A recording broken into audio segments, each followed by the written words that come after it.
anti-abortion organization. Live Action is at the forefront of a new generation of women fighting to ban abortion completely. Lila Rose is the head of a massive pro-life organization, Live Action. Rose has become a sort of messenger-in-chief for the anti-abortion rights movement through her media company, Live Action. And I've seen people change from pro-choice to pro-life simply because the lies are confronted with the truth. Every pregnant woman needs to know exactly what has happened in her body thus far, what will happen to her body during the abortion, and what risks she faces. I am proof that anyone can change. Now, I am a pro-life advocate. No, we're talking about human lives here. Human lives that have value and worth, and children that deserve to live. I do change my mind. I changed my mind. Yeah, I am pro-life after seeing you now.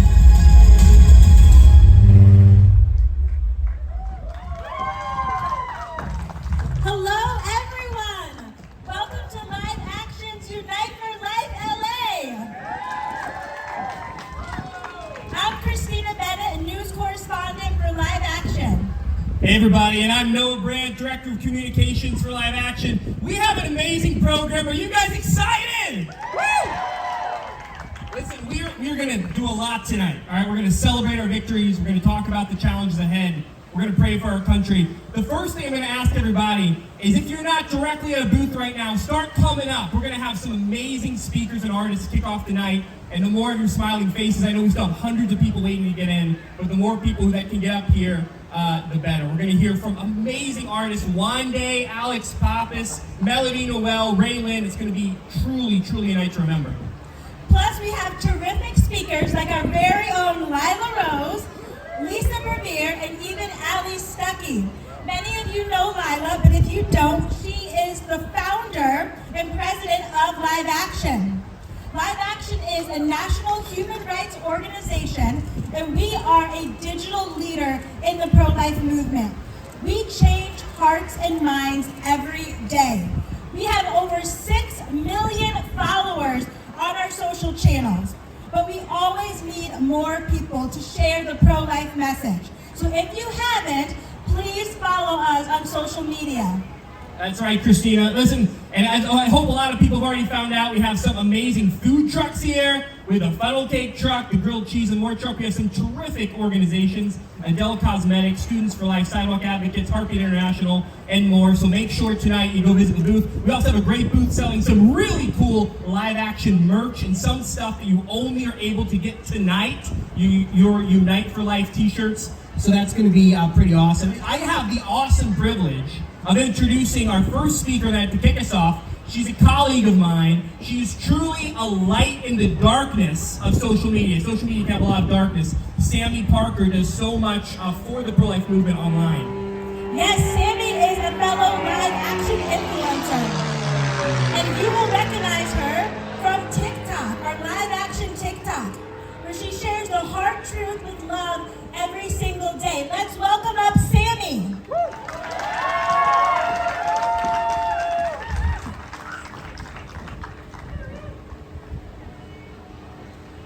Tonight, we stand united for life. Tonight, we get to be loud for life. The fact that you are on this pier in one of the most pro-abortion locations in the whole world proves that you have courage. It proves that every single one of you has spirit. So well done. You're here.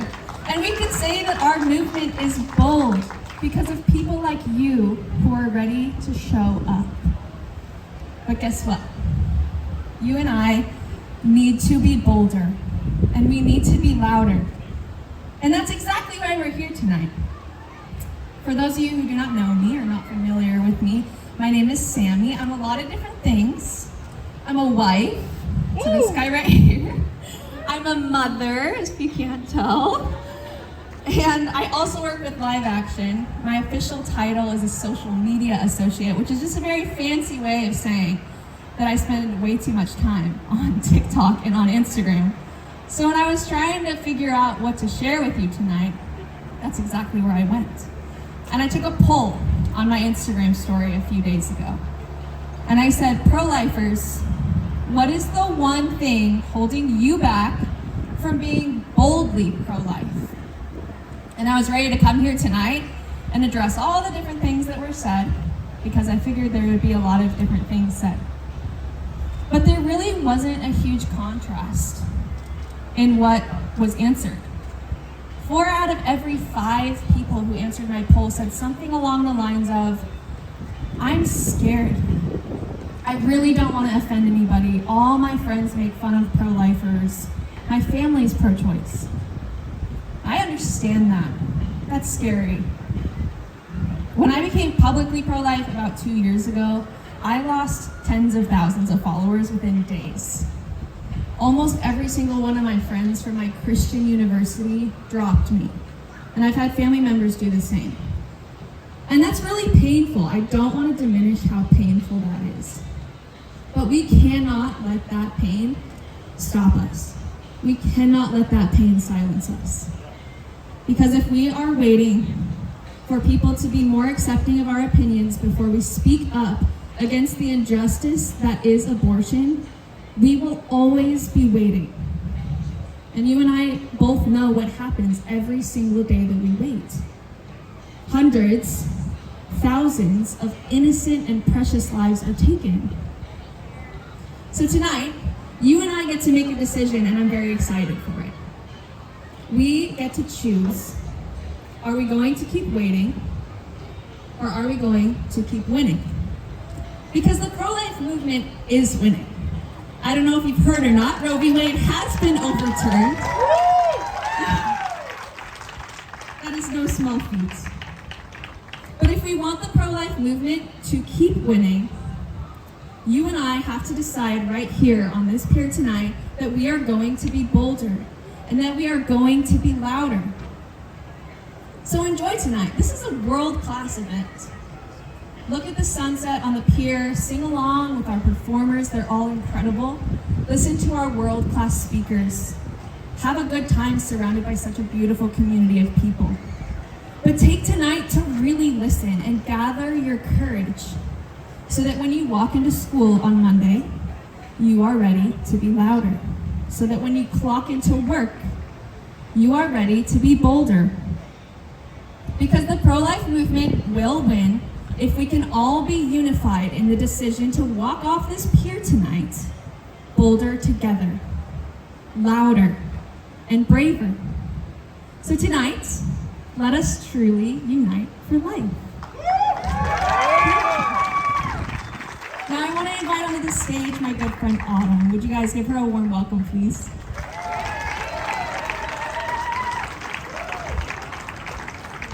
Hello, man, doesn't it feel good to be out here with fellow pro-lifers in a culture that makes us feel so alone, that makes us feel so isolated? How does it feel to stand shoulder to shoulder with your fellow pro-life advocates? Pretty phenomenal, right?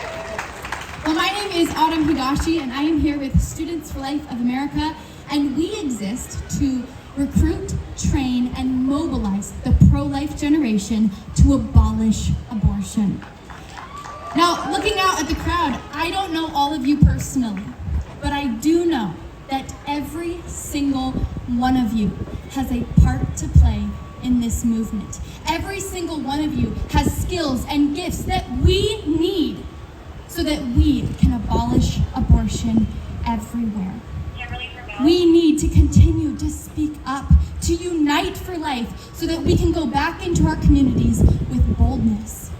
And I want to remind you, every single person who is going to come and stand on this stage today started with a yes.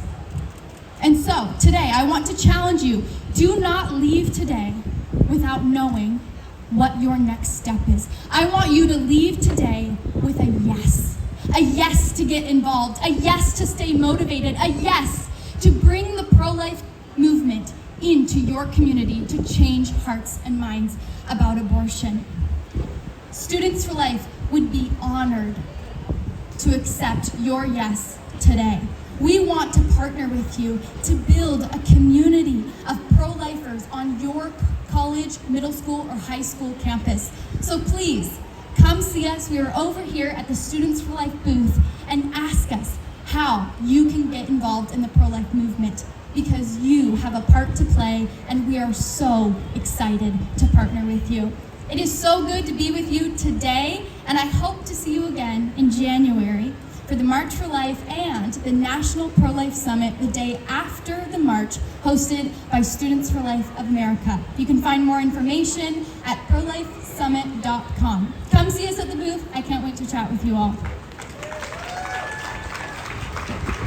That's great. Hey, thank you so much, Autumn. We appreciate Students for Life. You're great partners in this event. It's a fantastic organization doing truly vital work.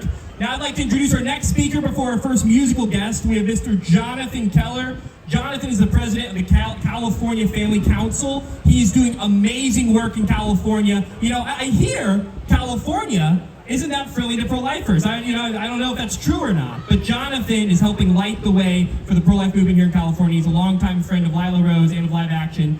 Please help us welcome Jonathan Keller. Woo! Hello, Santa Monica. Isn't it a beautiful day to unite for life? I'm so happy to be here. As Noah said, it is an honor to see everything that Live Action is doing, not just here in California, but across the nation. As he mentioned, I'm the director for California Family Council. We're a pro-life, pro-family, pro-liberty religious organization based here in California. I live up in Fresno, but we also have staff members in Sacramento. My friend Greg Burt is here. I have another staff member named Sophia Laurie. Some of you might have met before. We basically work to advance God's design for life, family, and liberty through California's church, capital, and culture.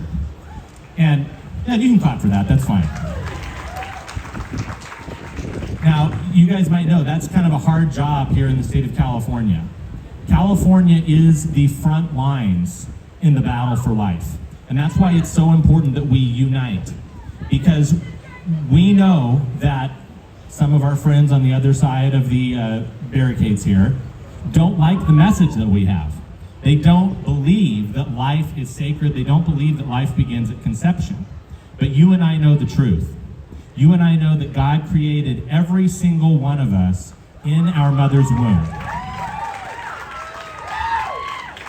You and I know that every single person is born with dignity and value. In fact, before they're even born, they have that dignity and value. But in California, let me just be honest with you, it's pretty bad, especially up in Sacramento. This last year, we saw the majority party pass over a dozen aggressive, extreme pro-abortion bills that were all just signed by Governor Newsom. As an example, how many of you guys have student loans? Does anybody out here have student loans? So the governor would like to forgive your student loans, but only if you go into the medical field and provide abortions. Also, the governor wants to make it easier. The majority party in Sacramento wants to make it easier to open new medical clinics, but only if they provide abortion, not if they're pro-life pregnancy resource centers. And the governor also wants to fly people here to the state of California if they are pregnant so that they can get health care. That sounds great, right? but only one kind of health care. Not prenatal care, not postpartum care, not labor and delivery. The governor wants to use our tax dollars and fly people here only so that they can get abortions. But as bad as that is, some of you might have seen some billboards that went up just a couple of weeks ago around the country. If you haven't seen them, I want to play a quick video. I know it might be a little bit hard to hear, but you'll be able to hear Governor Gavin Newsom talk about the billboards, and you may be able to see them here on the back. If not, I'll narrate it, but we can go ahead and play that video with those billboards. I'm proud to be able to put those billboards up. I'm proud to be in a position to be able to afford it and do so through the campaign. Our donors are asking for more than they believe in women's freedom and right to choose.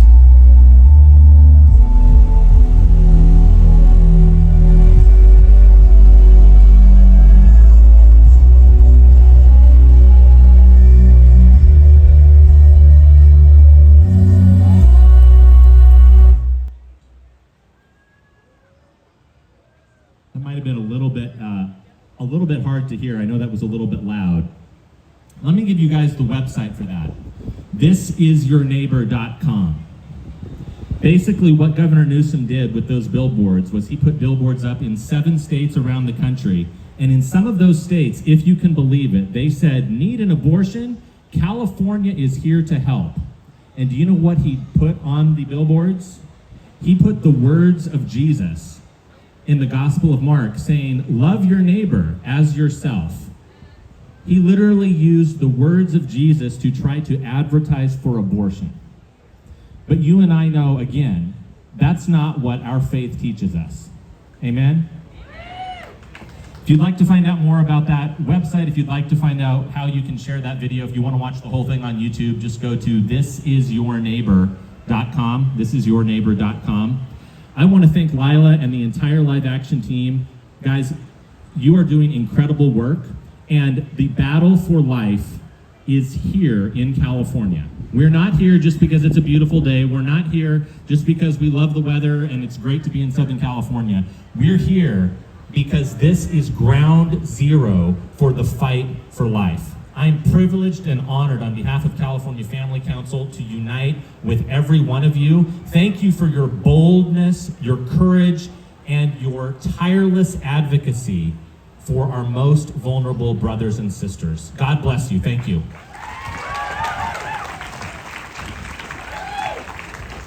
Thank you, Jonathan. We are so grateful to have you here in California fighting for life. I want to take a moment and to mention that there's a booth here today with information from the group Say No to Prop 1. Please stop by the booth and learn more. So now, I am thrilled to announce our first artist of the day. She was with us here last year, and we're so glad that she continues to stand with us in our fight for preborn babies. Wande is an Austin, Texas native, dynamic hip-hop artist that is here to inspire. Using her infectious rap skills and personality, she accomplished an impressive record, and she was the first one signed with the Christian hip-hop label Reach Records. Would you please help me in welcoming Wande in the Win Game?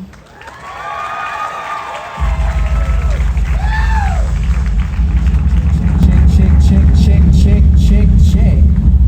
Look at all these beautiful faces, man. Y'all make some noise for yourselves real quick one time.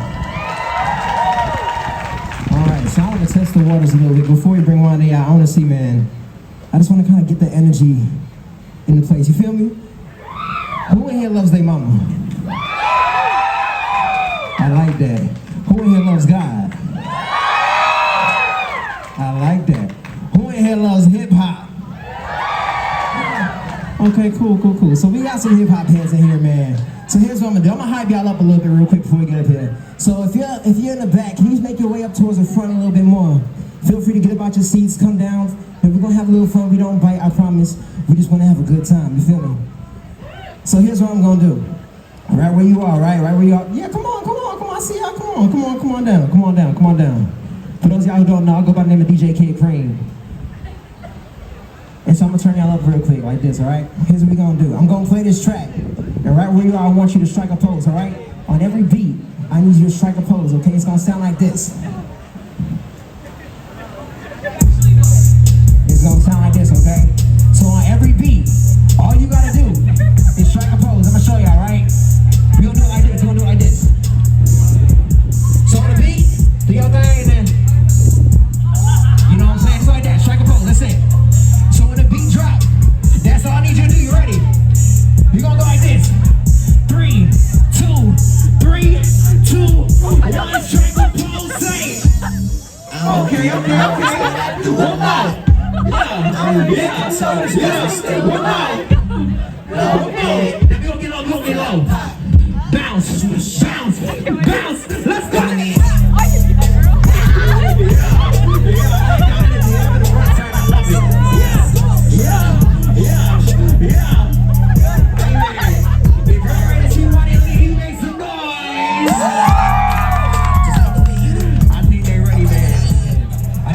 Some noise for Wande.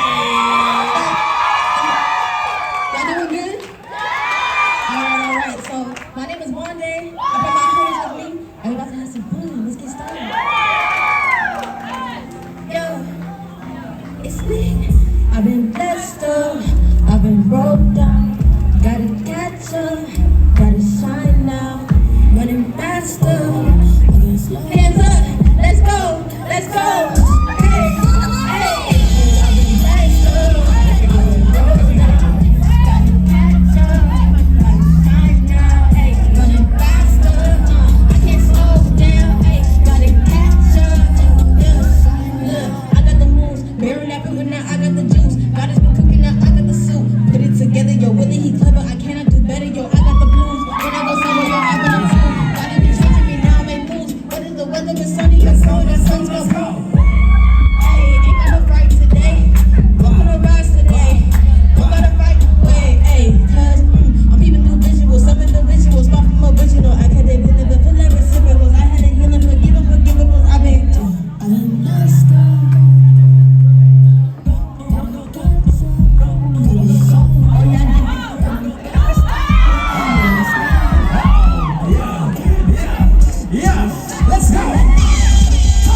Show people what it's like to live a life for God, live a life for Christ, live life.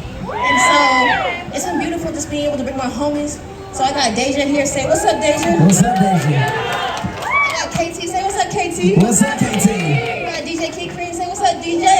What's up, y'all? People been struggling trying to say the Kid Cream part. All right. And so this next song I'm about to get into is called Woo. It's real easy. It's just talking about how I live with my crew. So if you want me to say woo, woo, say woo, woo. Y'all got it. Let's get popping. Hey. Let me see them hands up in the sky one time. Let me see them hands up. We gonna bounce it like this. Ready? Yeah. Come on. And see everybody with my crew.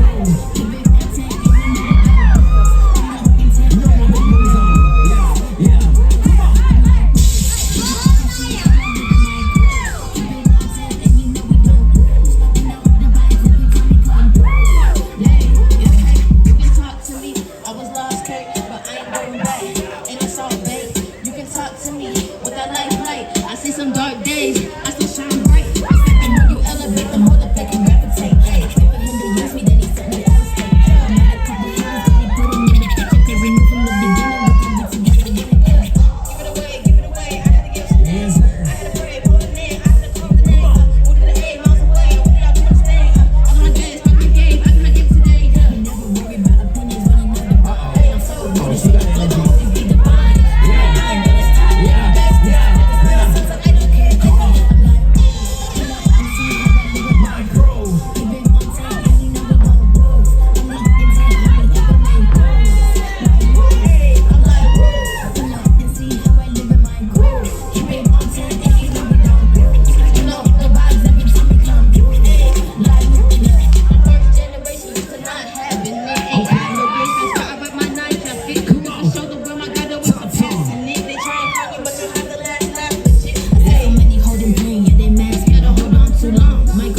to do, just explore is what does happiness like actually mean?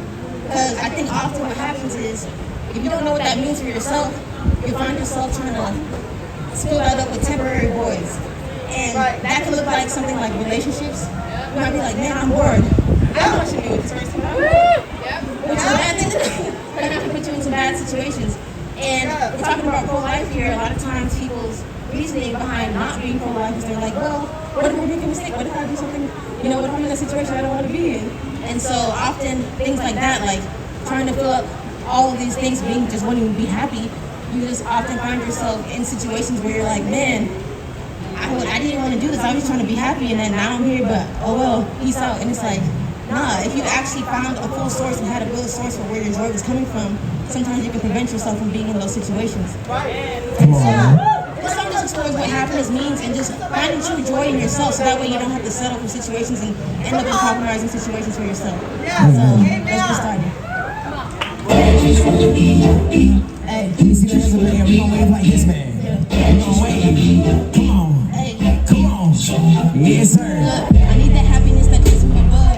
It's deeper than the feeling we receive from all the things that we have. I gotta enjoy the last. It's never leaving, so I still put content when things don't go the way I'm thinking. Yes, sir. The way we feel is so distinct, you ain't even know. Follow your heart. I made the wrong choice. People yelling, but you always got that still small voice. God peace, never drive me insane. Always staying the same. And inside, get it in me.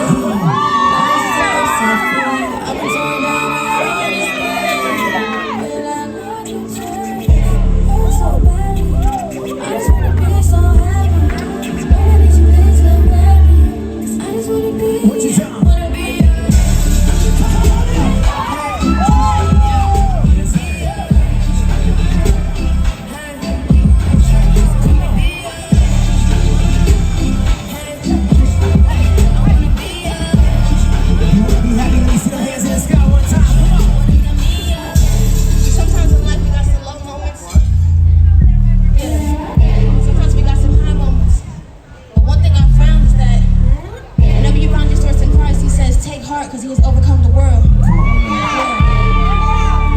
Look, been at the bottom, but God told me flip my perspective. It's all in perception.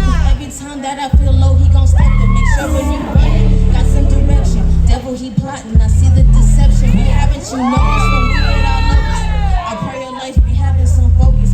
Ooh, when I'm winning, am I choosing you? If he's missing every winner, lose. Healers, the body is someone who bodied the verses, reversing the generation of the curses. Cause G.O.D. is the one we put in first. Took my flesh and put it in a hearse. At my moments when I feel my worst, I know God restoring though it hurts. Oh, reverse mode and alert soul. Let the church go. Amen. That's what I'm talking about. So say this with me real quick. Say I gotta live. I gotta live. Say I gotta live. I gotta live. All right, so we talking about being pro-life, which means you're actually gonna be alive.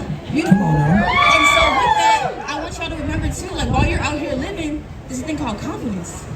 And sometimes we don't have that. People try to steal our confidence out there, and you shrink, you find yourself shriveling.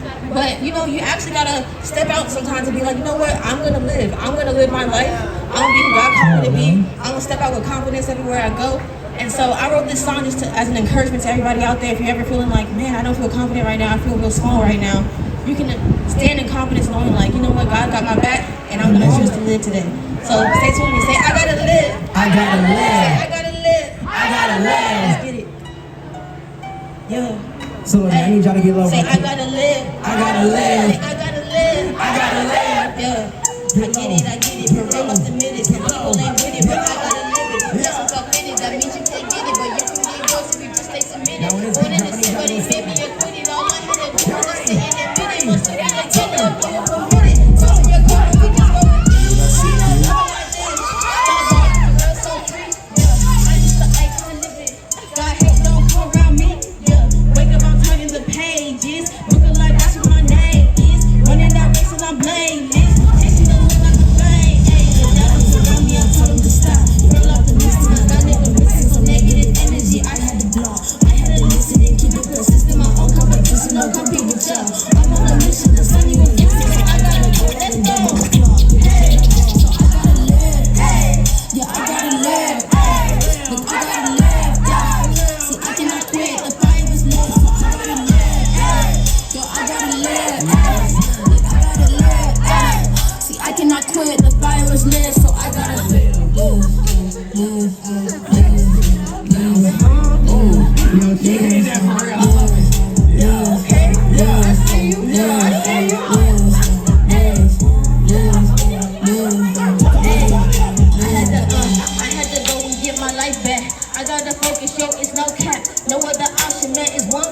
I know victory coming one day. God told me get it, can't have no doubt. I'm really achieving, they just got clout. He paid the price and yet I get paid. We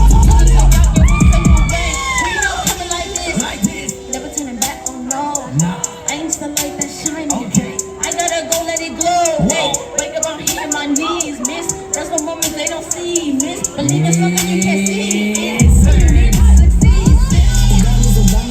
Stop. The girl optimistic, my God never missing some negative energy. I had to block. I had to listen and keep it persistent. My own competition, no compete with y'all. I'm on a mission, the sun he was busy, so I gotta go. What you tell him? It's all that I got, so I gotta live. Yeah, I gotta live. Look, I gotta live. See, I cannot quit. The fire was lit, so I gotta live. Yo, I gotta live. Look, I gotta live. See, I cannot quit. The fire was lit, so I gotta live. Live, live, live, live, live, live, live, live, live, live, live, live, live, live, live, live,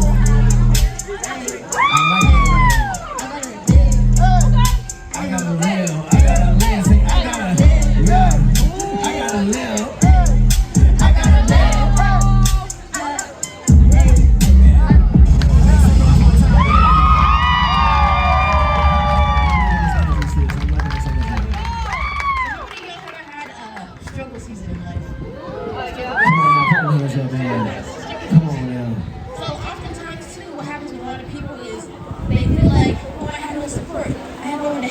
So I just have to give up, like I just can't do it.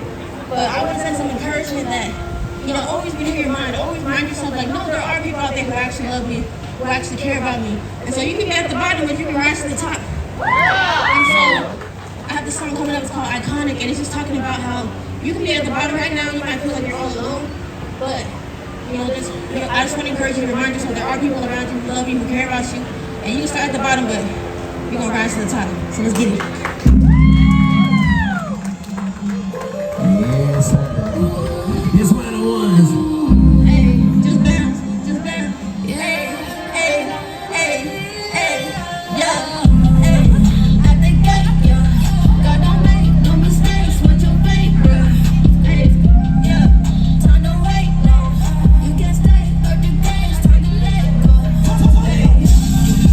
Hey, yeah. Give my life on 10. Let's go.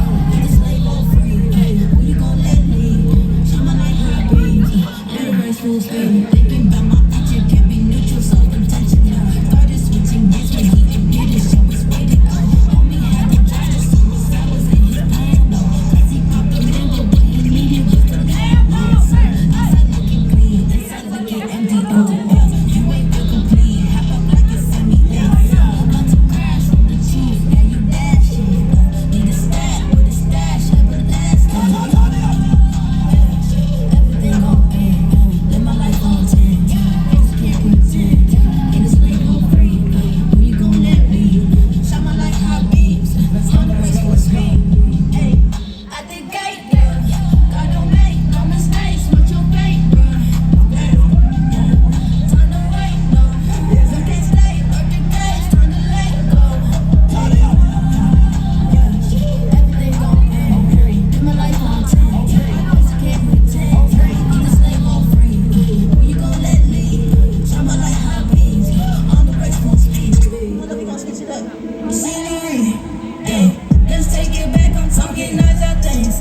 96, I'm tired of shit with that Texas thing. Hey, a better future, yeah, they came for me. What can I say? Give it all away. Hey, I changed overnight. Yeah, family phones are tight. Yeah, parents working nights. Yeah, just so we survive. Yeah, God was all I say. Yeah, said we'd be alright. Yeah. It's all tight, yeah. Greatness is the sound. I see, what is spell? I see. Hey, what's that spell? I got it. How did that sound ironic? Yes, sir. Who'da thought it? Got it on use the silence. Oh, hey, I came from the bottom for real. You rose from the bottom for real. You rose from the bottom for real. I got it. How did that sound ironic? Hey, who'da thought it? You iconic, give me yes, noise. Right on time. We ain't gonna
demonstrate. So we're gonna show you first, then we're gonna do it. Come on now. So 5, 6, 7, 8. Left, right, clap. Right, left, right, clap. Top, win, and wave your arms. All right, one more time. 5, 6, 7, 8. Left, right, clap. Right, left, right, clap. Top, win, and wave your arms. And you know what? You can dance. Don't worry. Let's get it. Hey, yeah, how man wait for it? I'm in the hole, man, I used to pray for it. Me and Davis on the ground like a skateboard. I'm looking to the sky every day, Lord. We didn't even know we was headed straight for it. All the better message came to Rando. This is for the people from the birds to the Rando. Now I'm thinking that they got me. Hey, let's go, hey, let's go, hey. See you ready to the side, hey, right? Yeah, we been putting in this work when you talk this big and your waist is big. Everybody about to know about it.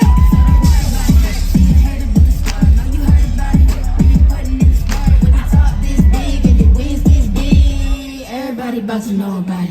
Yeah, let me take it back so they get it. Talking 2013, if we get into specifics, me and Portia, we was linking, trying to hit them with the spirit. So it's one day on the beat, back then, that's it. Now you know it's time to eat.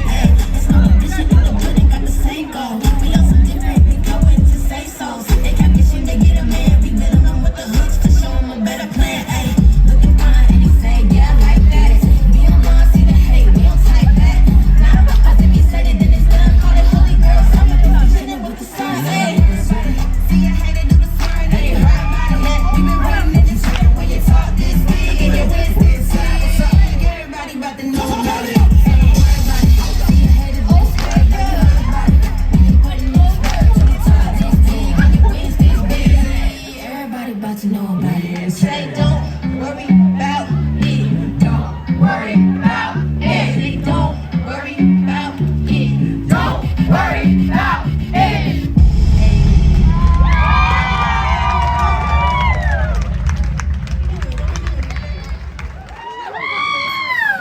Man, I ain't gonna cap, man. I think we got a big guy. We got a real big guy, man. A real big guy. How many of y'all think we serve a big God? Come on, man. This is wrong. How big of a God is that we serve? Let's go. Big God, way down. Say big God, big God, big God, big God, say big God, say big God, big God, say okay. 3, 2, 1, go. One life living, I don't really get to read you. Walk by faith, let the Holy Spirit lead you. Hearts for the kingdom, I ain't talking about zero, but the Father got me soaring real high like it's set a prayer up, Father, never let me leave you. Harder for the rest of the enemy than the camel through a needle. I tell out there, no, so I run it up, gotta rap Jesus, let's go.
So no cap means I'm being serious. That's facts. Facts. Factual statements. For real. It also can mean though, no limitations, no cap. You see? Come on, talk that talk. All right. So we already talked about how I'm running with a big God. So often what that means, I'm really serious about my walk with Christ. I'm really running with God, no cap. No cap. Factual statement. Also because the Lord is with me and I'm running with Him, there's no limitations. No limits. No cap. All right. But let's take a lot of fun. So yeah, let's make some noise. Make some noise for that one time, man. Let's get it poppin'. Have some fun. Yeah, this one, ready to jump. Have some fun. Hey, let's go. Let's go.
label called Reach Records. It was a journey. It wasn't easy, you know, being a female rapper out here. But it's been cool because through the low moments of my life and the high moments of my life, I've been able to see times where I was broke down, but I've also been able to see times whenever the Lord blessed me up. So I want y'all to sing this with me. Say, I've been blessed up. I've been blessed up. Say, I've been broke down. I've been broke down. Say, gotta catch up. Gotta catch up. Say, gotta shine now. Gotta shine now. All right, y'all got it, y'all got it. Let's do it, man. Yeah. It's lit. I've been blessed up. I've been broke down. Gotta catch up. Gotta shine now. Running faster. I can't slow down. Hey, let's go. Hey, shine now. I've been blessed up. I've been broke down. Gotta catch up. Gotta shine now. Running faster. I can't slow down. Hey, catch up. Shine now.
one from our most impactful campaign that, believe it or not, over 5.3 million people have watched that video. And it is changing hearts and minds every day. If you'd like to check it out, go to whatisabortion.com. At this time, I would like to introduce you to a pro-life cosmetics company. Yes, you heard that right, ladies. Pro-life makeup, pro-life cosmetics. We have Adele Cosmetics. They are our headlining sponsors, and we are thrilled to have them with us all the way here from Texas. Adele Cosmetics is family-owned and operated. And here to share more with you about the company is Kelly and Arlene Doherty.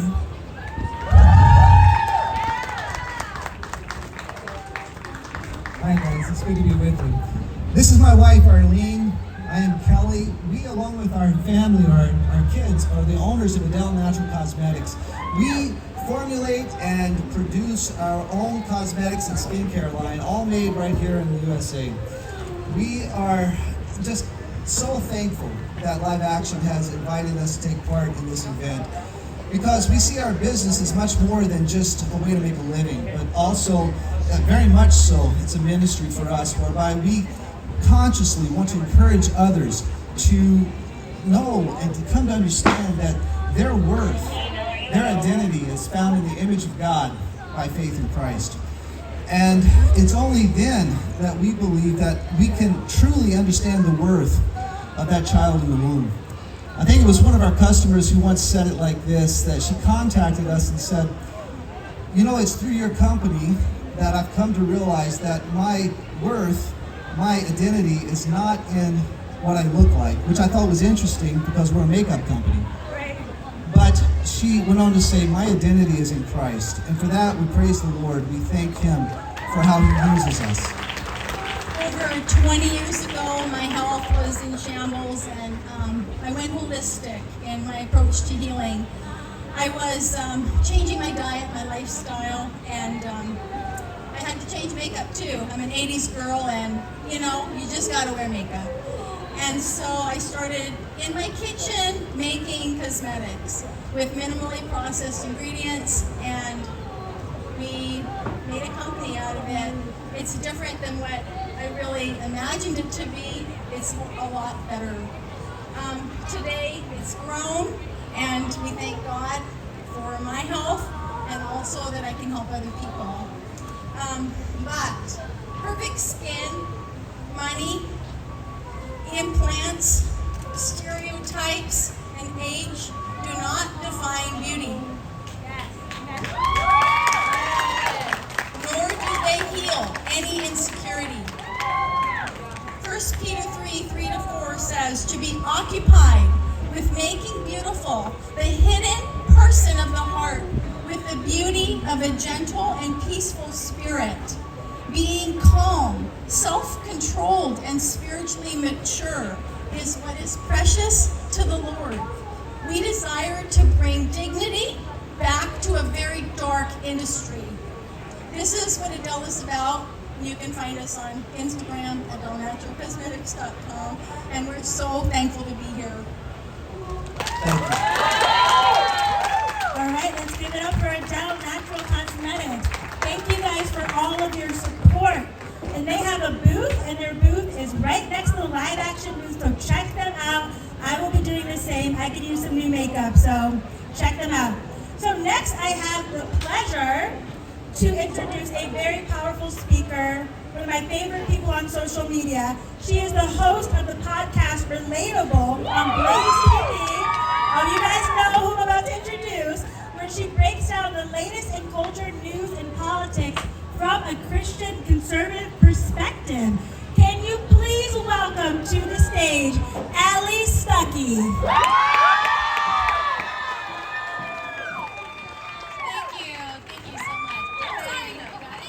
Okay, sorry, I've lost my voice a little bit this week, so you'll have to bear with me. Hopefully it stays. Thank you so much for having me. First time to Santa Monica. It's beautiful. I'm so glad to be here. I just want to rally you and encourage encourage you and inspire you that in the face of all of the pushback and the severe and very real persecution that pro-lifers, and in particular pro-life Christians, are getting right now, that now is not the time to back down, but now is actually the time to double down. Because we are standing in a post-Roe America. And this was the result of not only the grace and the providence of God, it was the result of 50 years plus of activism and advocacy from people just like you. Pro-lifers who showed up, who spoke out, who stood up, who were on their knees, and who were standing for the things and the people that matter, who showed up at the pregnancy centers, who showed up at the abortion clinics, and who prayed and raised their voices for a subject and for a group of people that we are told don't matter, that are very often devalued, that are very often objectified, that are put to the side. And 50 years of persistent obedience to God and persistent courage and perseverance and clarity resulted in something that we for so long thought would never happen.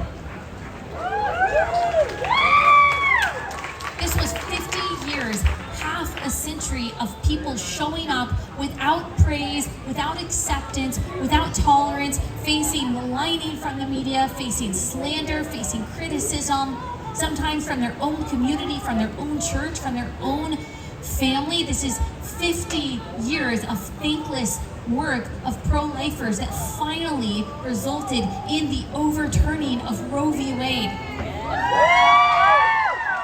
And I understand that for a lot of you, when the Dobbs decision was released, of course, your first reaction was to celebrate. A lot of us cried tears of joy. We were so excited about what happened after 50 years of this hard work. But for a lot of us, our happiness, our joy, our celebration immediately turned to concern, to sadness, as we saw the vitriol and the lies and the hatred from the other side. And it's not all that surprising that the side who went from safe, legal, and rare to through all 9 months without apology, paid for by the taxpayer for any reason, that they would lie about pregnancy centers and pro-lifers and use propaganda and use deceit to try to convince people that abortion should be legal and that overturning Roe v. Wade is bad for women. It wasn't surprising, but it was still saddening. And you even had people inside the church say, you know what, maybe we don't want to celebrate this. Maybe this is a nuanced subject. Maybe we need to think about both sides of this issue. Or maybe we just need to be quiet. Maybe you don't need to speak up because it's divisive, because it lacks compassion, because it's not empathetic to talk about abortion. And I'm just here to encourage you that that is not the godly position. The righteous position, the right position, the position of the people of God is to unabashedly and unequivocally celebrate that now justice is possible for unborn children made in the image of God. We don't need to nuance that. We don't need to caveat that. We don't need to back down from that. That actually is the loving position. That is the compassionate position. That is the right position. That is the position of the Christian. That is the position of the loving, compassionate person, to care both about the vulnerable, defenseless child inside the womb and the mother who carries her. And we do not, in the face of all of the hatred and the vitriol and the lies that we are seeing today, need to back down from that even 1 centimeter. And it's not just that we're seeing maligning in the media. It's not just that we are seeing our position and the people who represent our position misrepresented by those we know who are hostile to the pro-life perspective, but we are also seeing threats of violence. We are also seeing vandalism. We are also seeing forms of terrorism. We are also seeing very real physical attacks against pro-lifers, like we just saw in Michigan a couple weeks ago, against the 83-year-old pro-lifer who was just doing her job, got shot in the back simply for standing up for life. And then we've seen Joe Biden's DOJ weaponize the FBI against peaceful protesters who are standing in between murder and children, who are simply standing up for the value of life inside the womb. They've had their homes raided by armed FBI agents in front of their children. So this is not a hypothetical that we're talking about anymore when we talk about persecution. This is not some abstract idea that pro-lifers may one day be attacked or that it may be dangerous to hold our position. That is no longer one day in the future that we're thinking about. That is now. And therefore, it is time to count the cost. It is time to decide if you are willing to pay whatever price is before you to stand up for that which is good and right and true, and stand up on behalf of unborn children, because it might cost you a lot. But I want to encourage you that if anything is worth it, it is this. If anything is worth the loss of your reputation, the loss of your income, the loss of your job, the loss of your safety, even the loss of your freedom, it is this. We are literally talking about a matter of life and death. We're not talking about secondary political issues here. We're not even talking primarily about a political issue. We are talking primarily, we as Christians know this is a theological issue. This is a biblical issue. This goes all the way back to creation. This is a Genesis 1 issue that says God created us in his image, and therefore every single one of us, no matter our size or location or stage of development, matters. And if anything is worth losing everything over, it is defending that. And so, as we look at the darkness that is facing us, as we look at the opposition that is real, as we look at the obstacles in front of us, both in the government, in our own lives, both private and public, political, personal, we have to recognize that the fight that we have before us, while our fears are valid, while the concerns that we have and the worry and anxiety that we feel and maybe disrupting our friendships or disappointing the people in our lives or pushing back against the people that we love or pushing back against the powers that be, while all of those things are legitimate, this fight, this cause, this battle is worth it. And if we simply, all of us, made the decision that we were going to speak up and we were going to stand up for this thing that matters, this thing that is a matter of life and death, if only the church and no one else, if only the church decided to be a light in the darkness on this issue, things would change. Things would make a difference. But because, unfortunately, there are so many people who are so scared of the obstacles that we face, who are so intimidated, who so badly want to be liked by the culture, who so badly want to fit in. Unfortunately, we have a lot of people who know what is right, but choose to stay silent. At this point, we cannot afford to stay silent. I like to say on my podcast that we have to raise a respectful ruckus for the things that matter. And if there is anything that matters, if there is anything worth raising a ruckus for, it is the life of our fellow image bearers. And one thing that I like to remember too is that courage begets courage. When I see someone standing up in the midst of hate, in the midst of opposition, when I see someone willing to raise their hand and say, you know what, that's not right. I'm going to stand up for this unpopular position. I'm going to stand up for these people that society says do not matter. That courage is contagious. Allow yourself to be that person. Allow yourself to be the person in your church, in your family, in your community, who stands up and says, I'm willing to be the only one. I'm willing to be the only one that has courage, and I hope that my courage inspires other people. Because we've seen now what the courage of decades and decades of pro-lifers can do. It can make a monumental difference. It can overturn a Supreme Court ruling that we heard forever and ever was the law of the land. So while we look at the chaos of this age and we think our country is only going to hell in a handbasket, things are only going to get worse, things cannot get better, things cannot change, let the overturning of Roe v. Wade remind you that that is not true. That God can and will use the persistent obedience of his people to exact justice.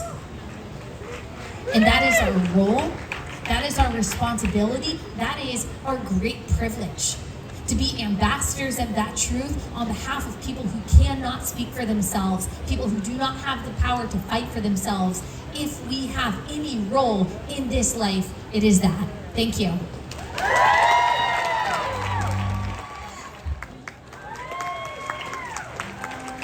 Thank you again, Allie. So you guys just got a sneak peek into one of our live action awesome upcoming projects.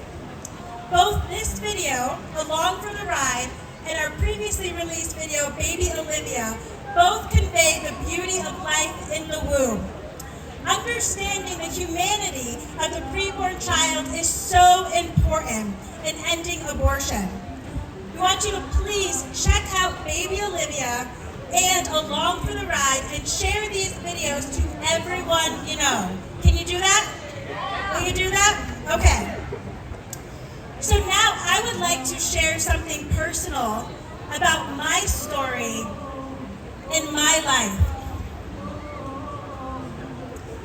Decades ago, my mother became pregnant. And it was an unplanned pregnancy, and she was in a toxic, unhealthy relationship. She was afraid and she felt alone, and her boyfriend at the time pressured her to have an abortion. She decided to go to church and talk to a mentor and open up and tell this mentor that she was pregnant. So she did. It took a lot of courage, but she told this mentor she was pregnant, and when she did, her mentor said, "If you come back to this church, I will be the first person to put my foot in the door and not let you in." Because she was pregnant out of wedlock, her mentor told her that there was no place for her in the church. So that pushed her even further into getting an abortion. In 1981, she went to Mount Sinai Hospital in Hartford, Connecticut. She paid for an abortion. They put her in a white hospital robe. And she talked to a counselor, but the counselor did not give her any options.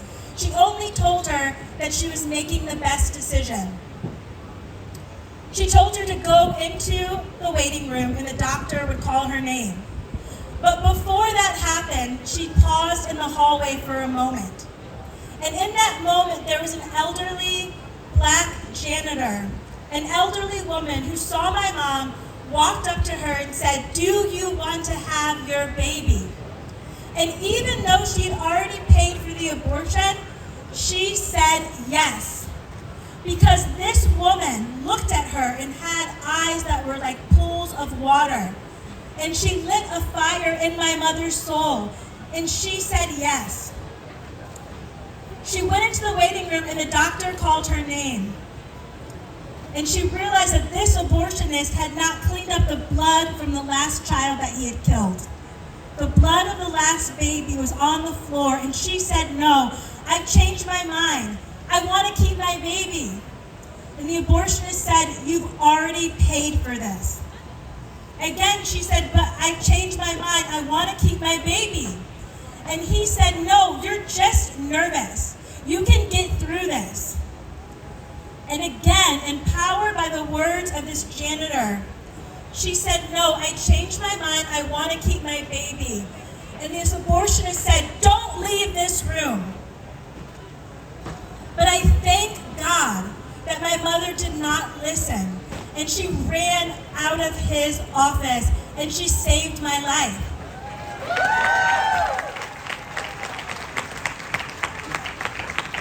And here I am today with you all at Unite for Life LA, because my mom made that choice for life. Because she had the courage to say yes, even when she was afraid, even when she was rejected, even when she was being pressured and coerced by my father. She still had the courage to say yes, and she made that sacrifice. And because she made that sacrifice, I've been able to live. I was able to graduate from college. I was able to get married to my wonderful husband. In the beginning of 2020, my husband and I were able to adopt the sweetest little boy from the foster care system, who is now a wild toddler who is probably running around somewhere out here. But all that was possible because of my mother's yes.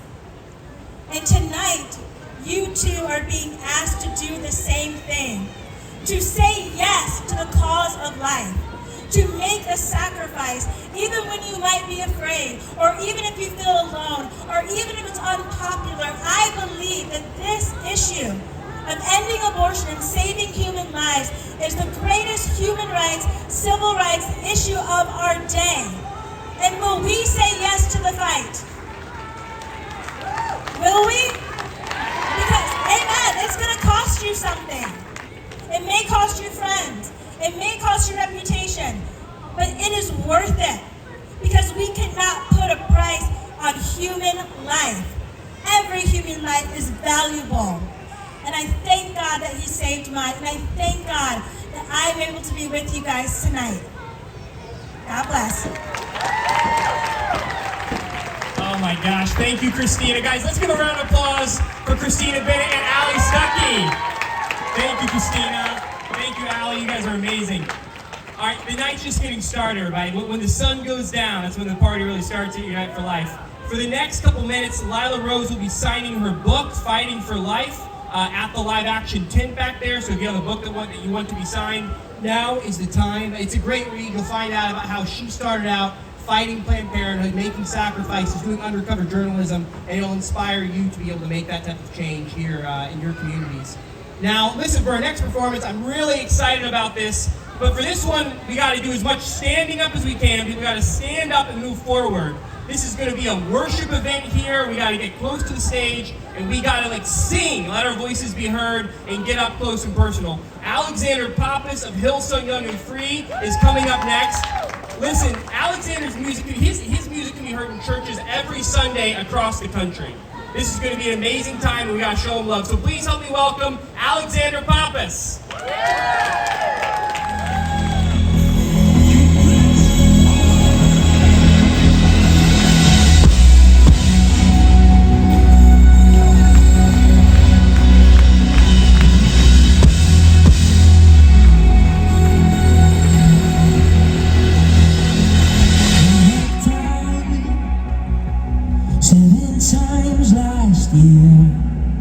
I fell down, I got stuck in fear. Is this it? Is this how it all ends? Is this it? 'Cause I knew the words to tell myself to hold it back. The things I felt I know.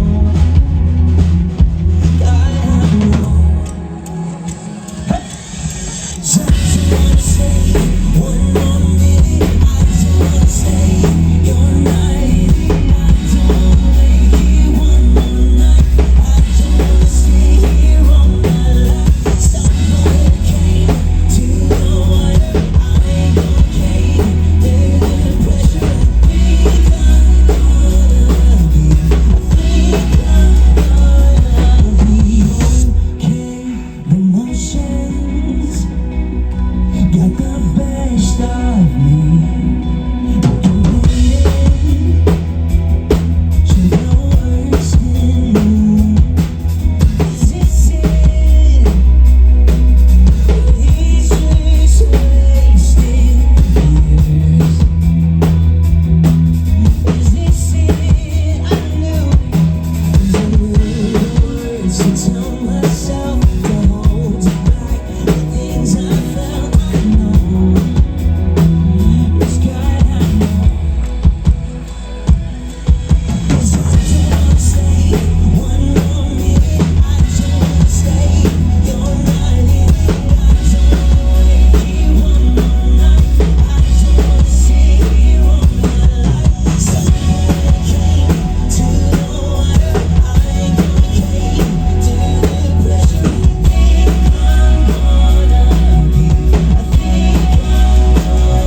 gonna need y'all for this one. I'm gonna need to do a little bit of dancing. Staring into your eyes makes my heart come alive. Suddenly brought to life when I met you. Come on, we sing reaching. Reaching beyond the skies, running deep, stretching wide. The perfect love realized, here with you, sing another star. As I reach for you, will never let go, never let go. Oh, it's more than just worth being in control. Come on, let me see everybody's hands up. Hey! So this is real love, this is real love, yeah. So this is real love, this is real love.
We sing together.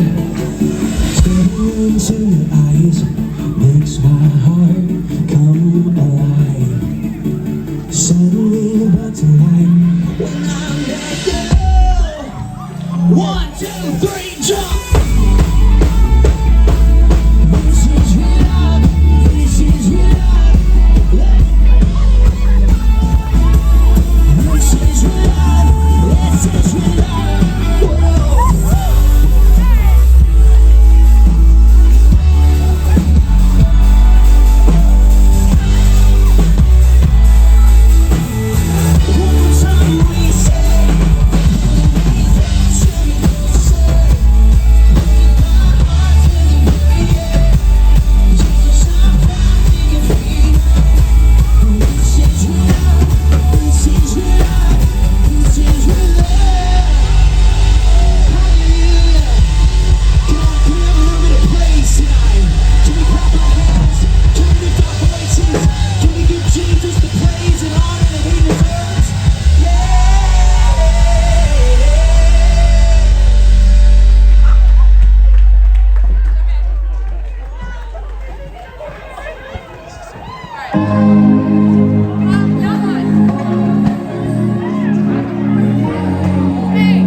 I turned my microphone off. That's on me, you guys. I'm so sorry. Man, we're so stoked to be here tonight. Look at this. Look to your left. Look behind you. Come on. Look at God's glory. Look at God's creation. It's amazing. Well, my name's Alexander Pappas, and this is really fun for me because these are actually my two little brothers playing with me. This is Tim Pappas. This is Joe Pappas. This is Drake Kennedy, but we've adopted him. He's our new brother, Drake Pappas. It sounds better. No, Drake Kennedy sounds better. But anyway, we're honored to be here tonight. We're honored to play a few songs for you. And my name is Alexander Pappas. I just released a new EP a couple weeks ago called American Dream. And these are songs that I pray would be a tool for you to use in the hard times and the good times, but the times you need to be reminded of the faithfulness of God, the times you need to be reminded that no matter where you look, no matter how far you run, His goodness is going to catch up to you. Amen? Amen. Well, some of you might know this about me, but I lived in Australia for a very long time, a part of a little church, very tiny church called Hillsong Church, but that was a joke. But this next song is called Idaho, and that's where I was born, or not where I was born, that's where I grew up. That's where I found Jesus. And I would just say this to everyone here tonight, whether it's you or your friends or your family, the people you're believing for, no one is ever too far gone, no one is ever lost for Him to find you on your Damascus road. This song is my salvation story, and I pray it would help you. It's called Idaho.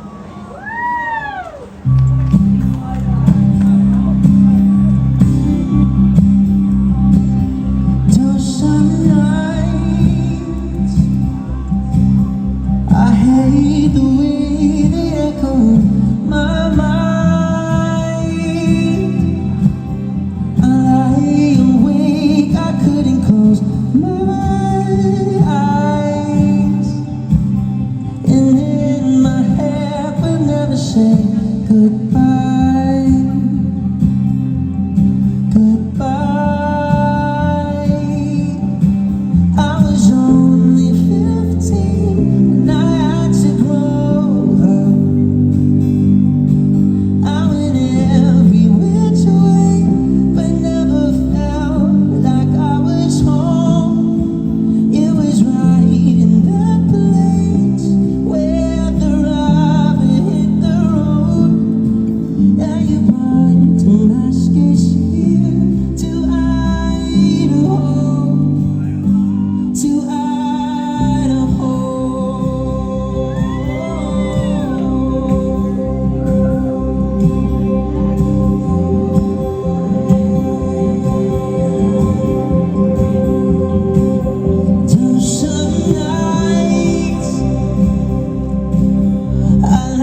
signs gonna set me free.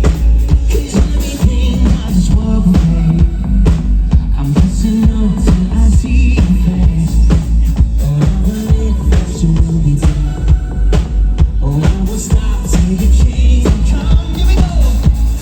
You are my freedom. We lift you higher, lift you higher. Your love never letting go. You are alive with us. Nothing can take your place. You are all we need. Your love and soul are inspiration. Let's go, let's go. Hey, hey, hey, hey.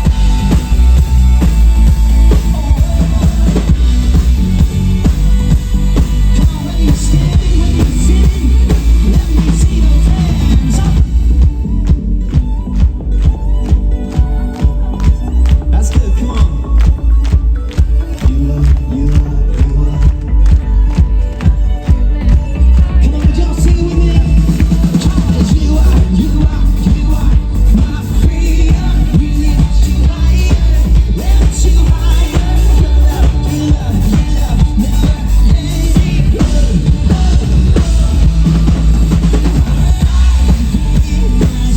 Nothing can take your place. You are all we need. Your love has said. One more time, say it. You are alive in us. Nothing can take your place. You are all we need. Your love has said. I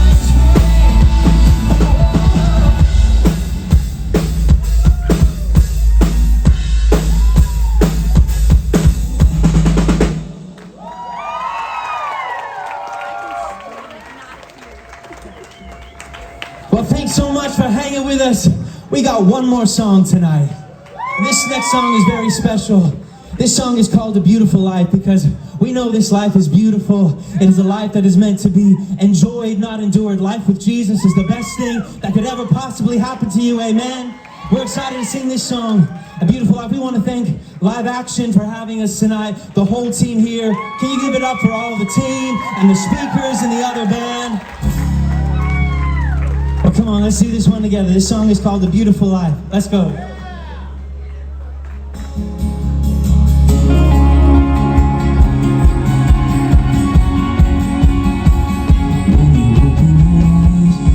Do you see the things I see?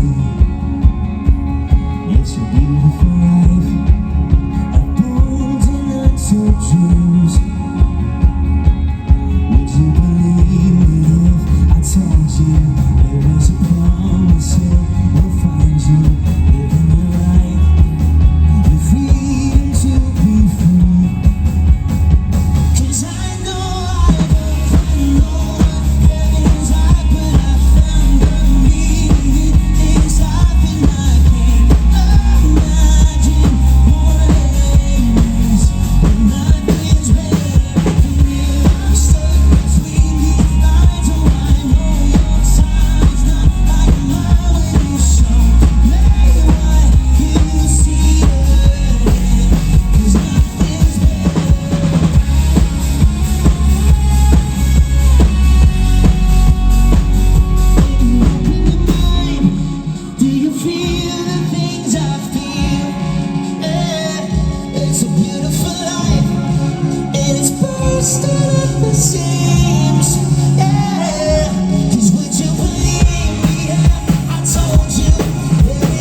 God bless you.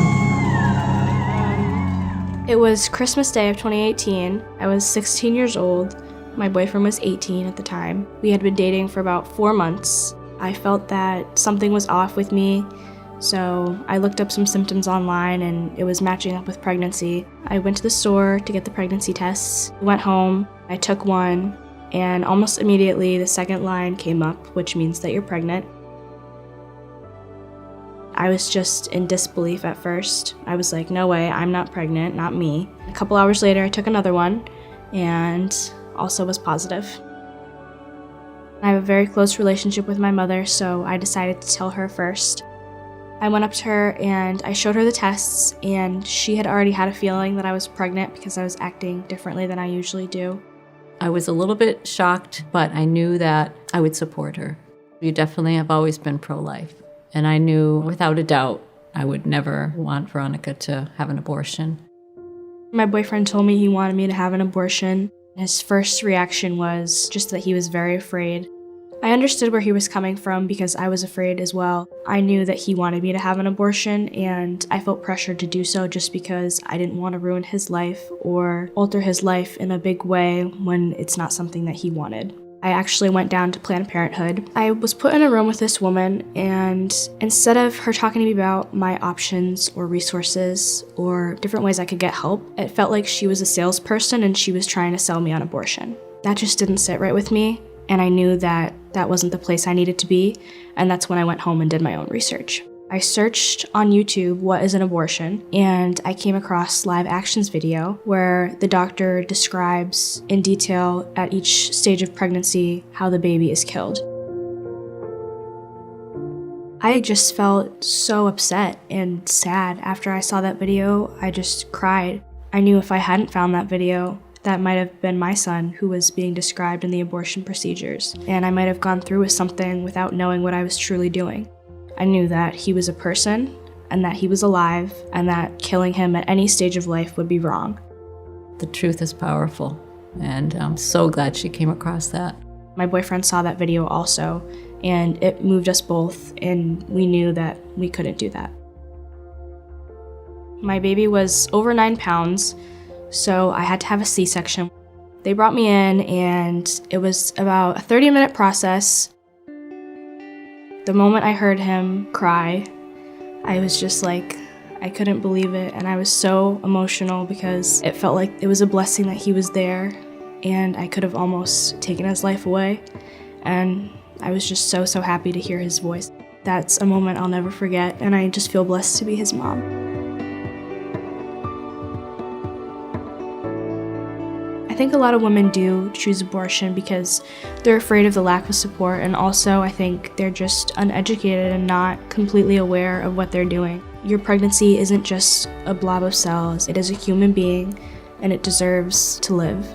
Don't be afraid. There's so many resources out there that can help you if you are pregnant. I had my boyfriend there with me. He's been a great dad. He's really stepped up. I've been helped by people who I didn't even know existed. I'm really thankful that I found that video and that I found the resources I did and that I have my son. He really saved my life.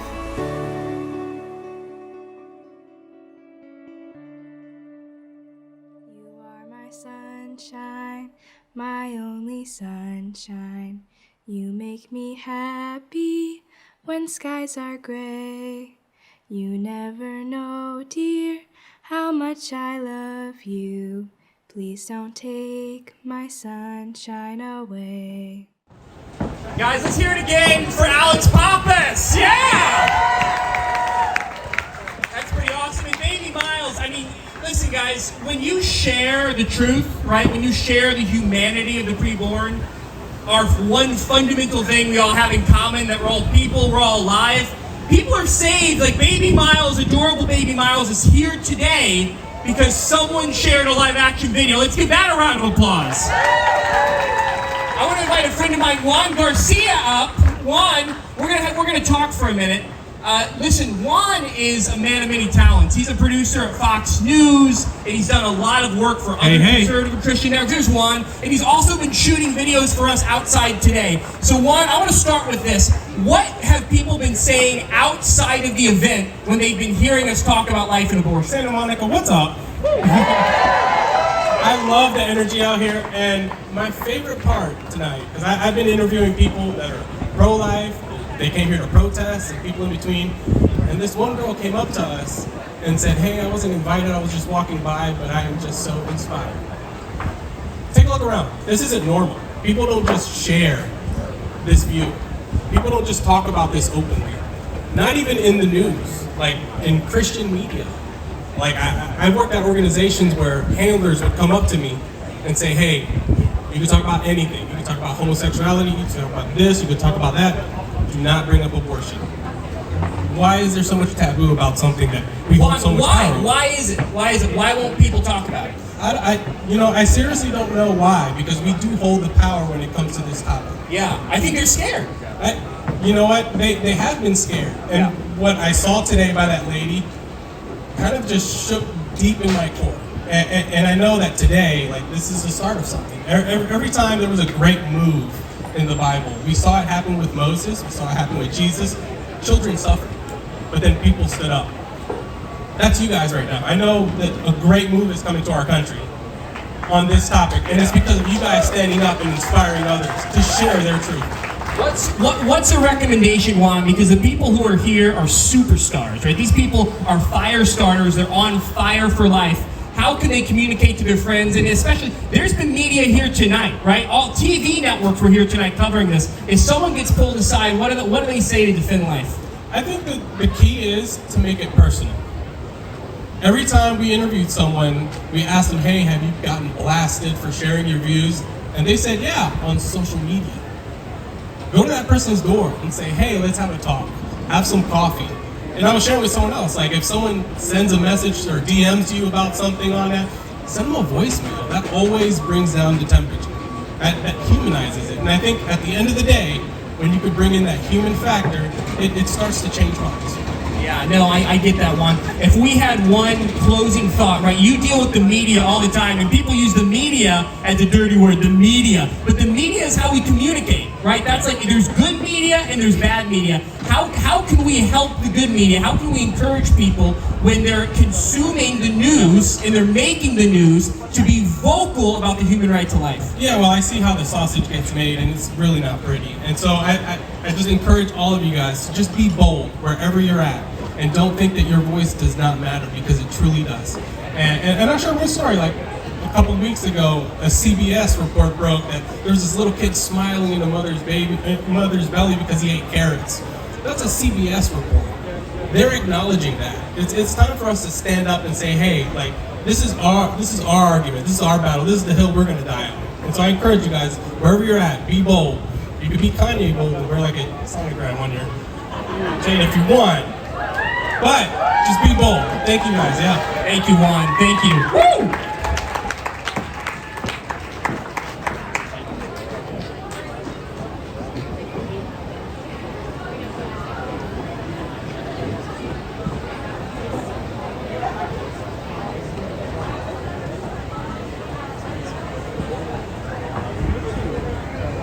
All right, how you guys doing? All right, you enjoying yourself tonight? We had some awesome speakers, some awesome worship. And so next, I have the honor of introducing someone who has such a powerful story. Lianna Rebolledo is a pro-life activist who travels throughout Latin America visiting shelters to counsel teenage girls. Isn't that amazing? Lianna founded a nonprofit organization called Loving Life that promotes life and supports victims of abuse. She has a powerful personal testimony that I am so excited for you guys to hear. Can you please welcome to the stage, Lianna?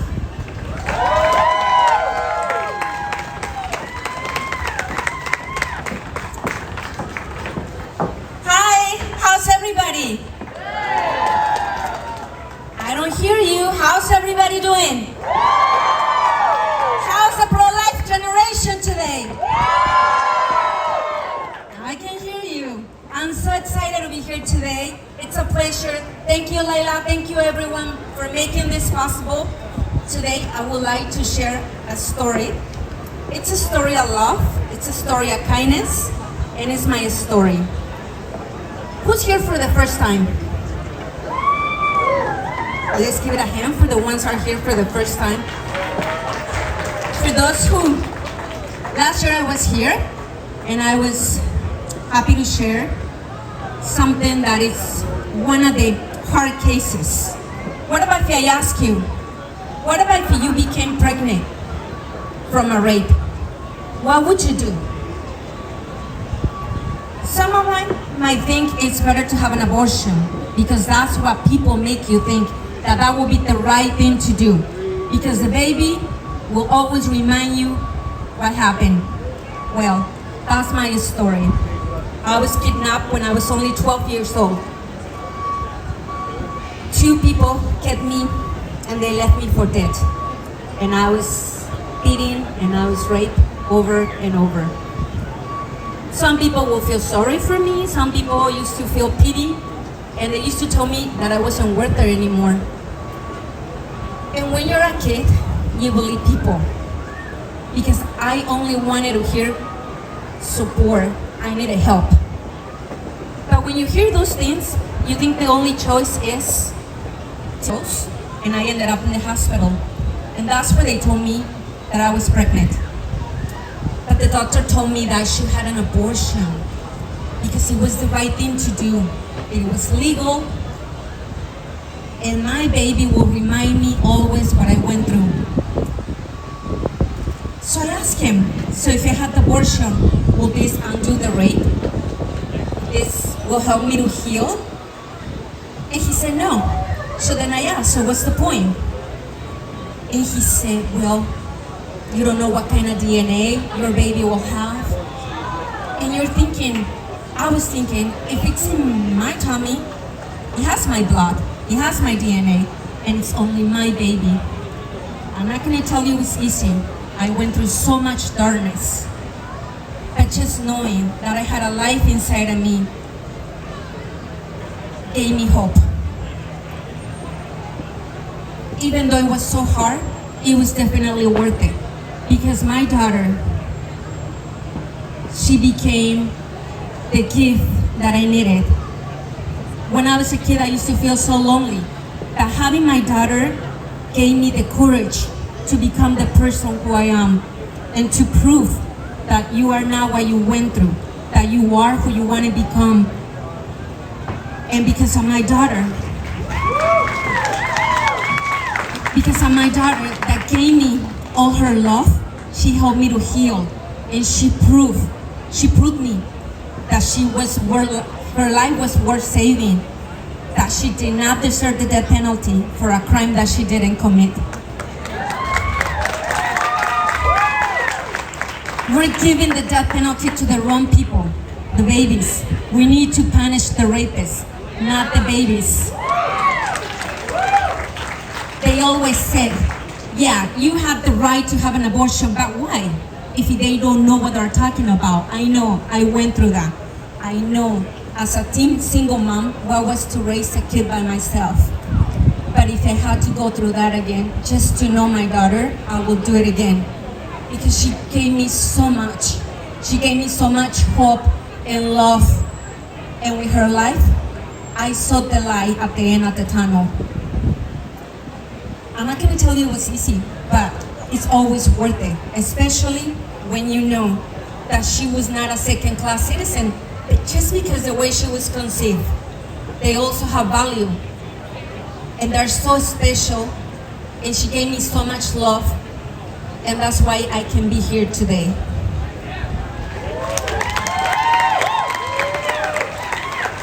And as you can see, my life was not ruined.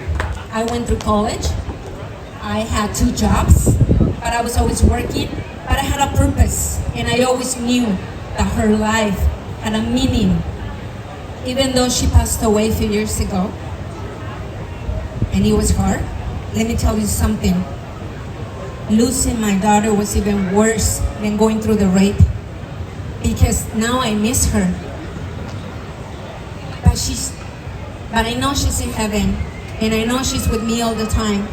And I know her legacy will do something big, because in her shortly years, she had a non-profit, and she was praying outside the abortion clinics. She wanted to prove that her life was worth saving.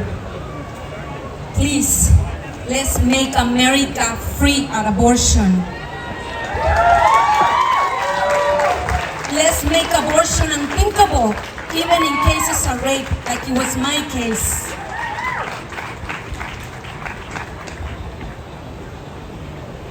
I love my daughter so much, and I know she's here, and I know I want to make her proud. So please, if you can make a difference today, when you go home, make a difference.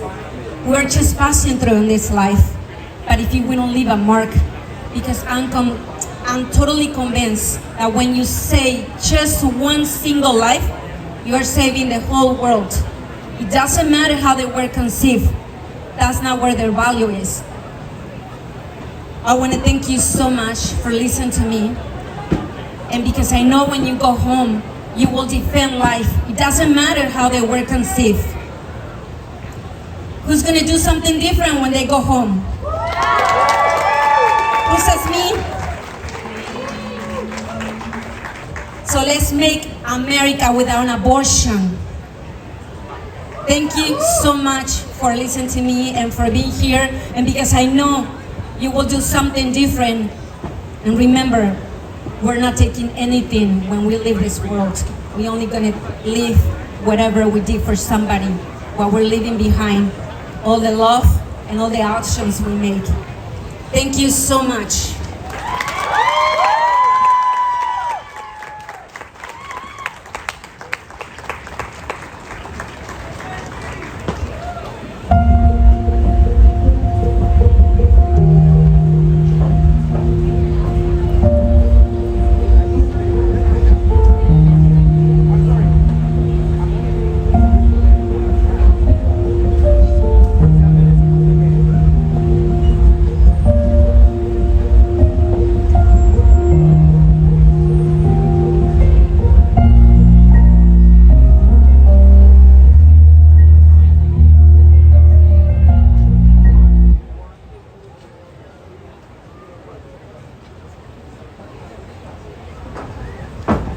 All right, everybody. Hey there. Thank you to Heartbeat International. They're doing amazing work. Heartbeat is truly saving lives every day. Hearing a child's heartbeat, that changes people's mind. And let's give one more round of applause for Lianna Rebolledo as well. Thank you, Lianna. It's such a powerful story. Hearing it changes people's lives. We did a summit for lawmakers a couple weeks ago. We had dozens of lawmakers around, and we had Lianna up there. There wasn't a dry eye in the room. Lianna's story truly changes minds and can help shape public policy as well. Yes. So this next performance is sure to lift you up. We need all the prayers that we can get in this fight for life. Would you agree? Yeah. Amen. We also need to just go to God sometimes and lay everything before Him. Influence Music is a faith-based record label and artist collective out of Influence Church in Anaheim Hills, California. Their music is played in churches all across the country. And tonight with us, we have, please welcome, Melody Noel and Influence Music. Woo!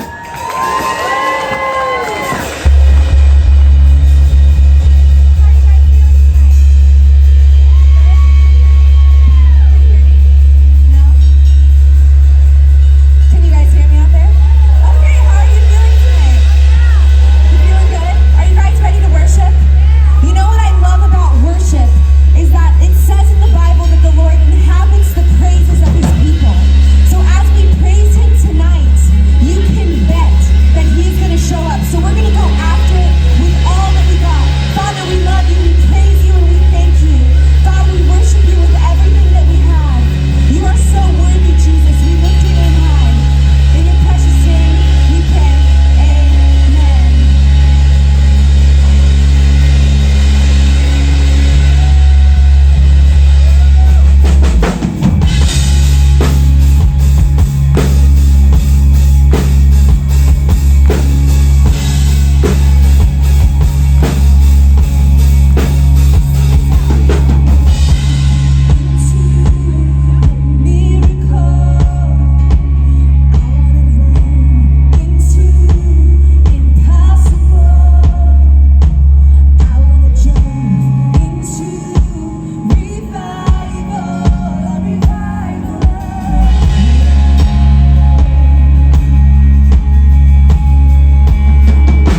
14 weeks pregnant right now.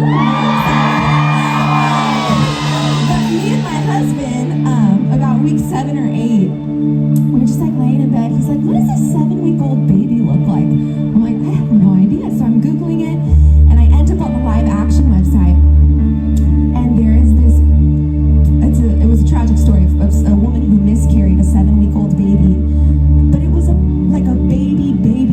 Like it was tiny, but it had everything. And I was just like so taken aback by just how beautiful life is. And then I saw that they were having this event in Santa Monica, and I just shot them a DM, which like they have like 500,000 followers on Instagram, so I was like, they're not gonna get back to me. But I shot them a DM, and I'm just like, hey, if you guys want worship at your event, or if you want worship for anything you do, please feel free to reach out, because this is our team, Influence Music. Our church is called Influence Church in Anaheim. I was like, this is so in line with what we're contending for right now. And literally within 2 minutes, they got back to me, and they're like, let's get on the phone tomorrow. And then this worked out. So it's a God thing, amen? Amen. So this next song is called Glory, Honor, Power. Again, we have the honor and the privilege of being able to write songs for our church, and just as of the last few years, praise God, other churches have started singing them. But I want to teach you this chorus in English, and then I heard there was a lot of Latinos in the audience. Is that true? Okay, cool. Awesome. Well, then I'm going to sing this chorus once in English, and then we're going to sing it once in Spanish, and in Jesus' name. It'll be really easy to catch on to. So the chorus goes like this. It goes, holy is the Lord, holy is the Lord Almighty, seated on the throne. He's seated on the throne of glory, high and lifted up. Your presence fills the temple when we worship you. Oh, we worship you. Then in Spanish, Santo. Santo eres, Señor. Santo eres, Señor, por siempre. Reinas con poder. Desde el trono de tu gloria, exaltado estás. Llena este lugar con tu presencia. Te adoramos. You guys got it? All right, let's do this thing.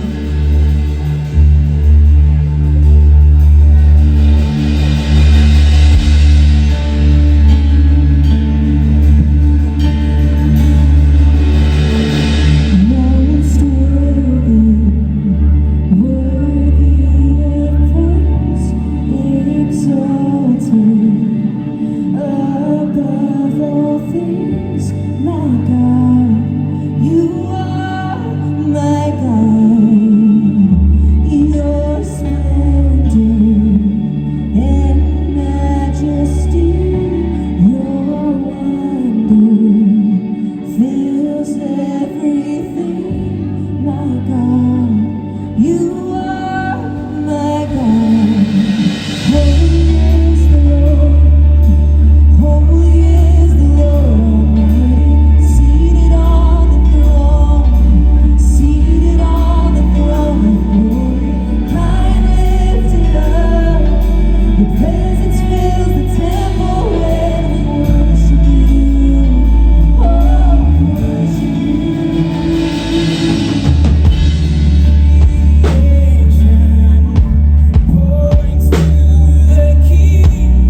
We seal up what just happened right now.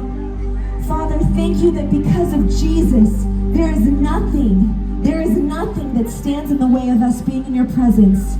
Thank you for the cross. We love you and we lift your name high in Jesus' holy, precious name. Your people said, Amen. All right, well, we love you guys. Thank you for having us. If this music ministered to you, we're going to be in that back left corner tent. Or if you just want prayer or to say hi, we'll be back there. We'd love to meet you. Have a great night. Let's give another shout out for Melody Noel. Thank you, Melody. We are just so blessed to have such amazing artists with us tonight, and we still have more because RaeLynn's going to be coming up soon. Yeah, that's right. That's right, Christina. And before that, guys, we're getting to our final block of amazing content tonight. We're going to have a few more speakers, and then we're going to have RaeLynn come up and just shut this place down in the best way possible. It's going to be amazing. But next up, we have Father Simon Esshaki, who serves as the pastor of St. Michael's Catholic Church in El Cajon, California. He's also in the process of becoming a canon lawyer, which is very cool. He's in the JCL program at the Catholic University of America. Please help us welcome Father Simon.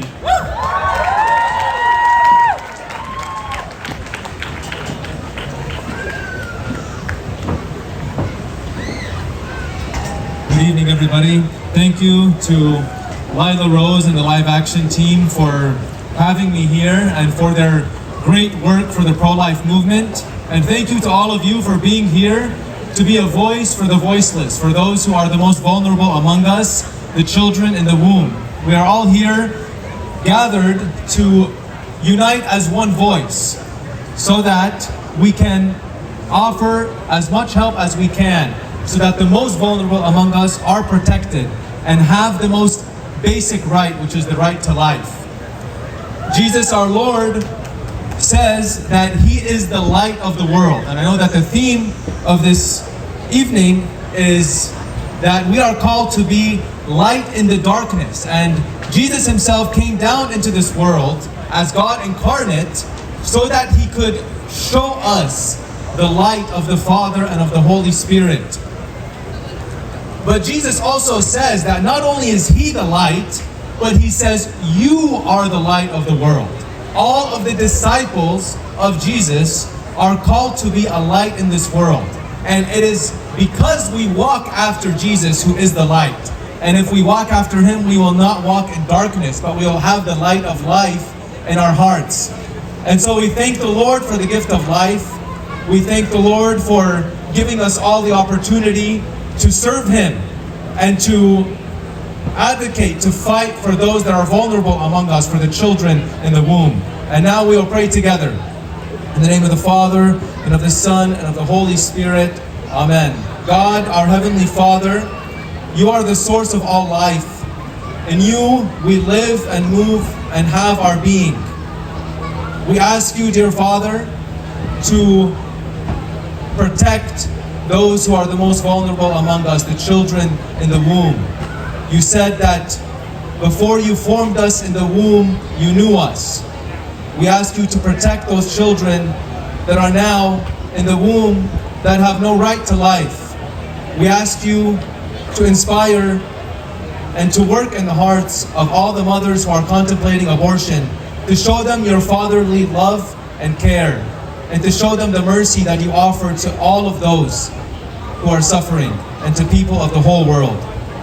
Jesus Christ, only begotten Son of God, You showed us that God is merciful, that God is compassionate, and You showed us that even the worst of sinners in this world can repent and can accept Your grace and mercy.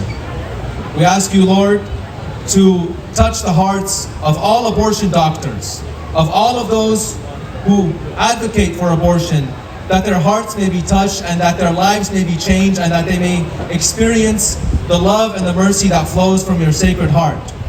We ask You to give us also, Lord, hearts of love and mercy and compassion, so that when we talk with others about abortion and about these very sensitive topics, we can show Your love and mercy through our words and our actions. God, the Holy Spirit, You are love itself. You are the love between the Father and the Son, We ask you to inspire us by the love you have for all of humanity, like how you inspired the first apostles and the saints of the church to preach the gospel, to preach the word of God with boldness, with love, and with faith. We ask you to inspire us by the grace that you give, and we ask you to guide us so that we may do your will always and be the light that we are called to be. In the name of your Holy Trinity, we ask this. In the name of the Father, and of the Son, and of the Holy Spirit. Amen. God bless you all.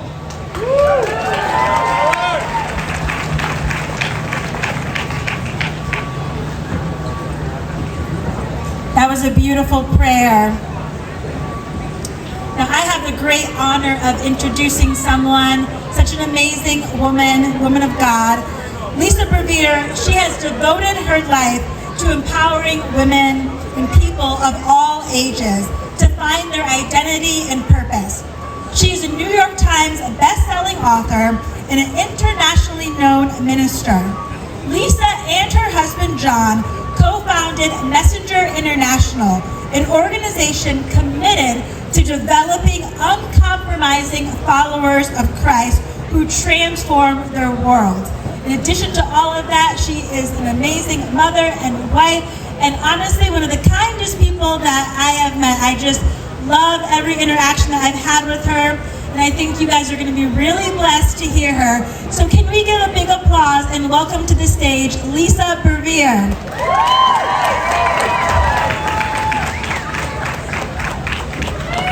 Well, hello, how are you doing? I am so impressed with you guys coming out, and I'm so honored to be here. John and I love the work of live action. And I want to just kind of give you a teeny bit of my backstory.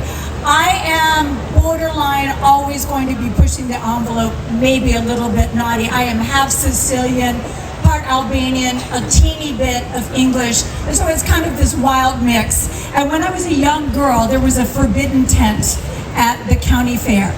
And I slipped underneath the tent. And that's when I saw for the first time that these babies growing were not clumps of cells, but they were beautiful lives. And I remember at 11 years of age, everything began to change for me. And so I want to talk to you about being bold and being strong and being loving. Because you and I live in a day and a time where people have preached the truth without love. And the truth without love is harsh. So our culture has responded by preaching love without truth. But love without truth is a lie.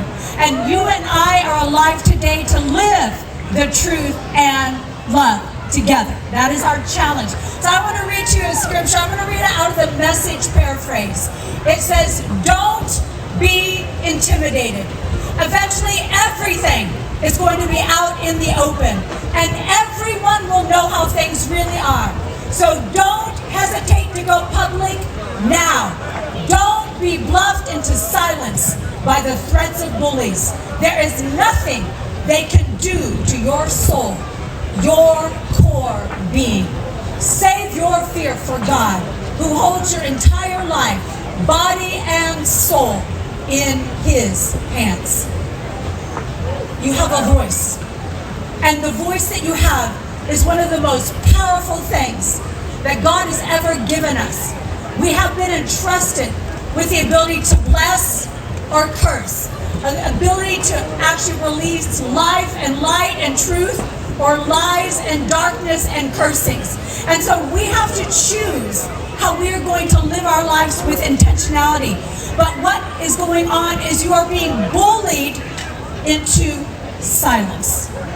And when we are bullied into silence, it isn't like things get nicer. It's like things get more confusing.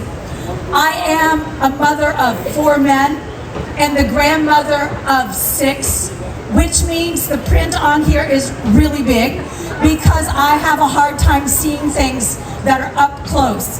But I will say, as an older woman, my ability to see things at a distance increases with every year. And I believe there is a glorious uprising of the young people. I believe they're going to shake off the chains of culture. I remember why they were created. I believe that God wants to put his word in the mouth of a generation. But I also need to warn you that you cannot be those that just want to deconstruct. Because deconstruction without a heart for reconstruction is just destruction. God wants to anoint you to build. God wants to anoint you to prophesy life and hope and strength. And I want to for a moment step back and speak to each and every one of the women here. One of my favorite quotes of all time is a quote from Matthew Arnold. And this is what it says.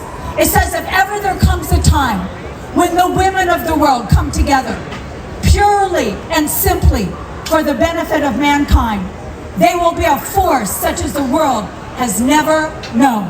I believe that God is waking up a generation of women who are coming together purely and simply for the benefit of all. And I don't believe that we only come together for that which benefits women. I believe that God can only bless what benefits all. And so this is a gathering of women who understand that children are a blessing of God. Children are a gift of God. This is what the psalmist said. He said, behold, children are a heritage from the Lord. The fruit of the womb, a reward. Like arrows in the hands of a warrior are children of one's youth. The children that we have are like arrows of light shot into the future. They go and they meet destinies that we will never see. When my boys were little, they would come to me and they'd say, Mom, what do you think I'm called to do?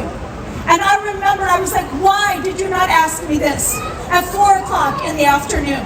Why do you want to have a deep and meaningful conversation at 10 o'clock at night?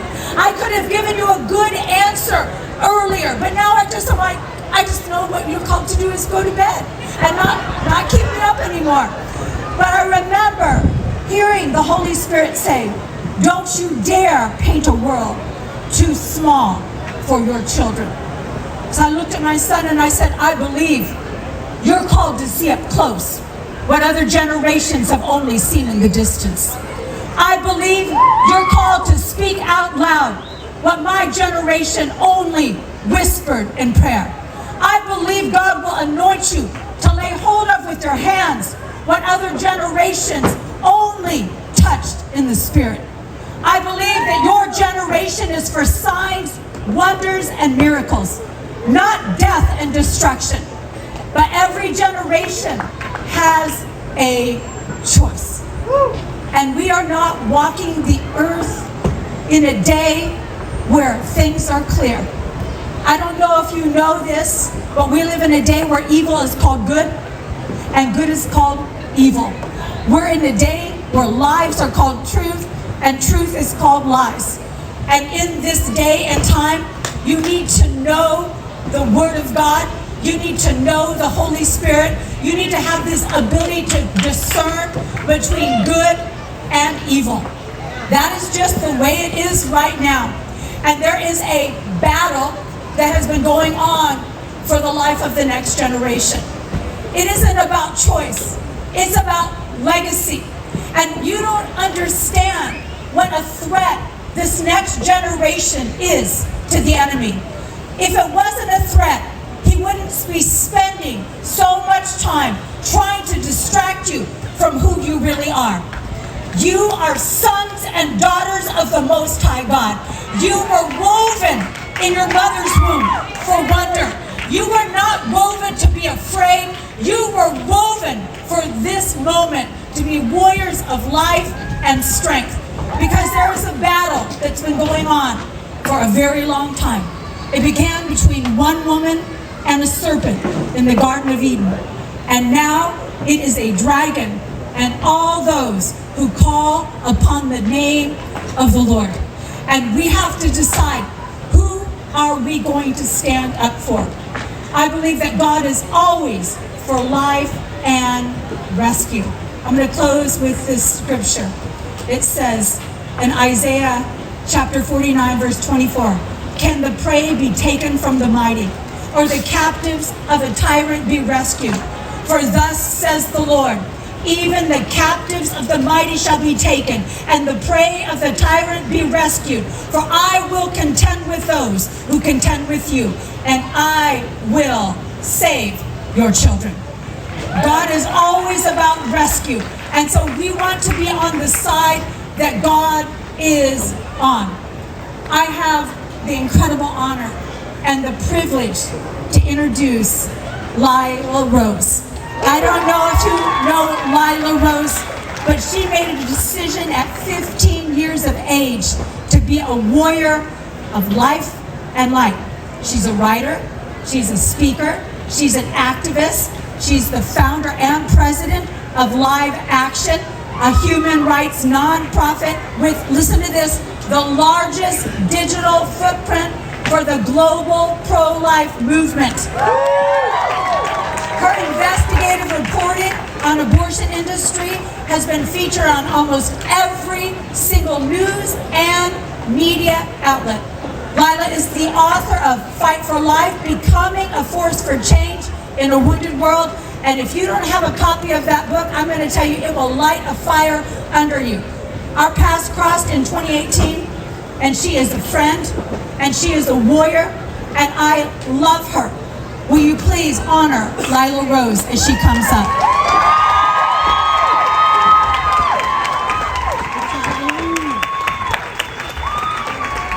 Thank you, Lisa. Thank you. Santa Monica, are we ready to fight for life? Are we united for life? For children, for mothers, for families? What a beautiful, beautiful evening with beautiful people. Thank you. Thank you for standing for life with us.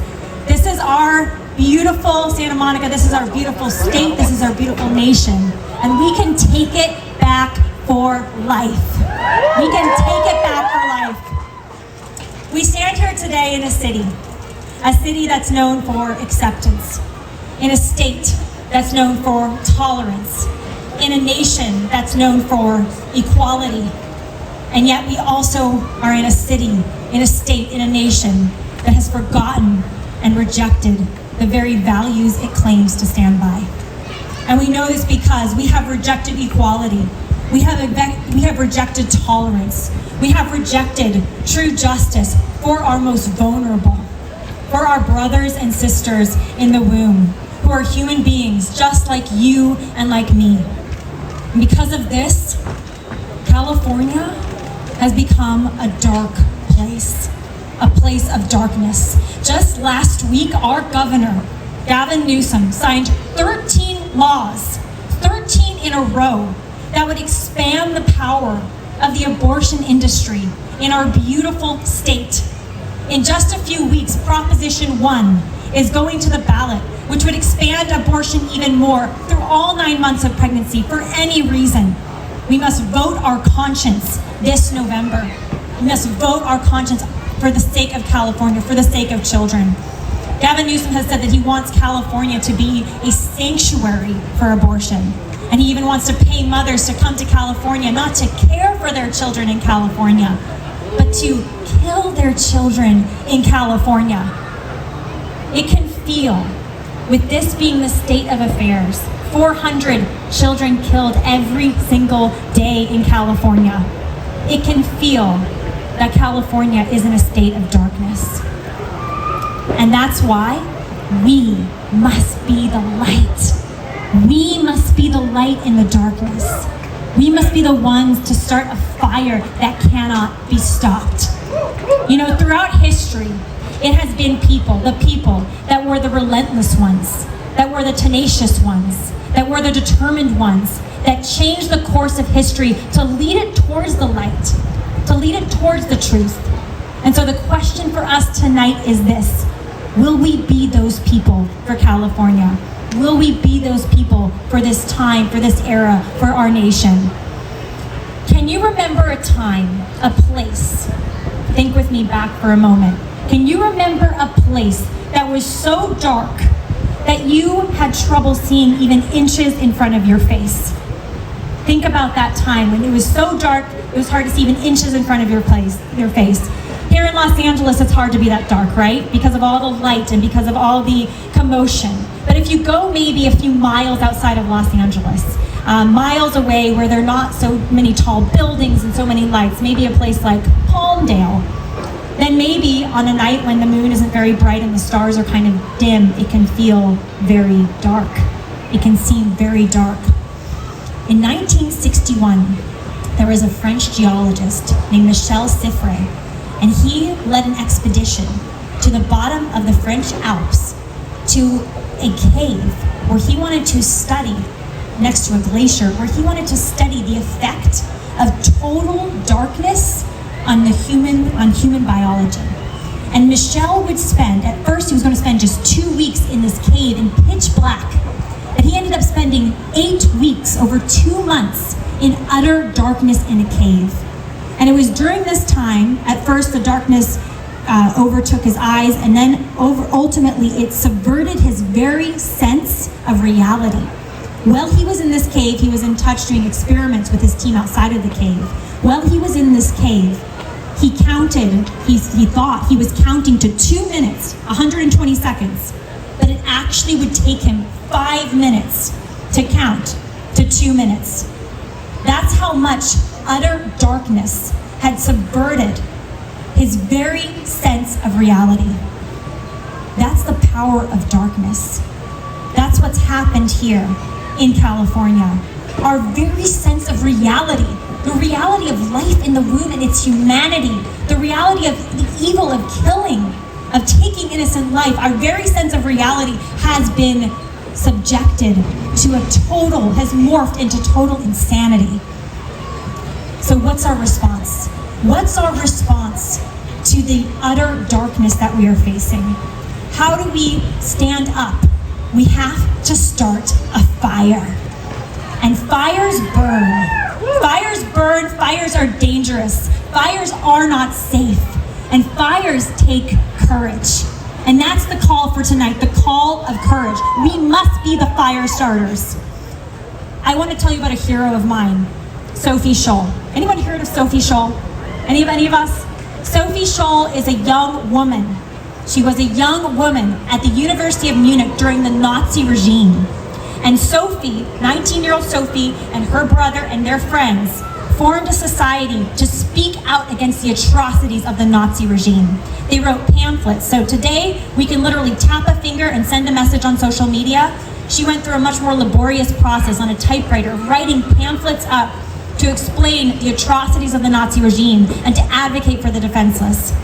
Well, for Sophie's fearlessness, for her willingness to start a fire, a dangerous fire of truth, Sophie was captured by the Nazis, was taken into custody, was subjected to a show trial, and was offered a bargain. The Nazis told young Sophie that if she retracted everything she wrote in her pamphlets, then they would set her free and they'd give her back her life. And Sophie said no. She would not take the deal.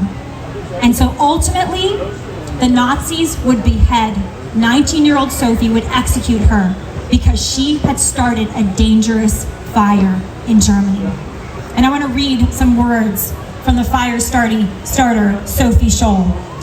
Sophie wrote this, and these are words that inspired me when I was first starting live action over a decade ago. Sophie wrote, "The real damage is done by those millions who want to survive. The honest men who just want to be left in peace. Those who don't want their little lives disturbed by anything bigger than themselves. Those with no sides and no causes. Those who won't take measure of their own strength for fear of antagonizing their own weaknesses.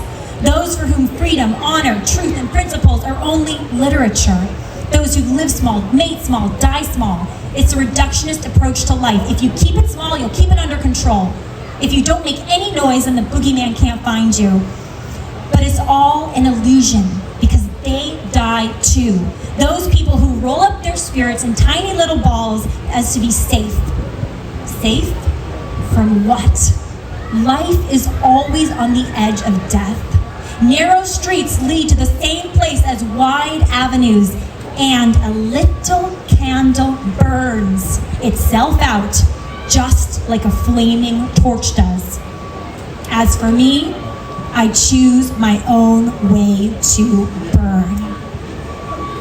Tonight, we face a choice. How will we burn? We can be comfortable, or we can change the world. We can fit in, or we can change the world. We can be safe, or we can change the world. What will we choose? Let's change the world. The stakes are high. Listen, the stakes are high. And they're not just high because it's about whether or not you and I will live lives that are meaningful and lives that are oriented towards great causes. The stakes are high because other people's lives, the lives of children, are at stake. And their very existence is at stake, whether they will get to live. And these are our children. They're not just someone else's children. They're our children because they're our neighbors. And we're called to love our neighbors as ourselves. And so our children, our neighbors, their mothers, their fathers, they are our responsibility. They are our shared responsibility. And that's why we're here tonight. That's why we know that we must start the fire in California, because lives are at stake and we want to fight for their lives. Their lives are worth it, because life is worth it. Life is worth it. Sophie Scholl was a fire starter. And I want to invite you tonight to join me, to join us, to join Live Action to become a fire starter.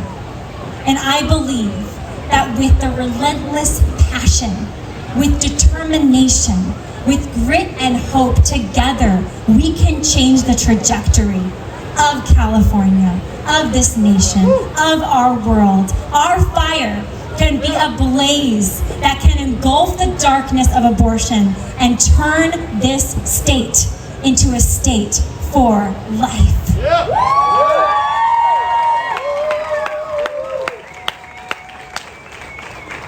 I want to now invite up my good friend, Pastor John, who's going to share some remarks before leading us into the final act of the night with RaeLynn. Thank you all for your fire, for your fight, for your passion.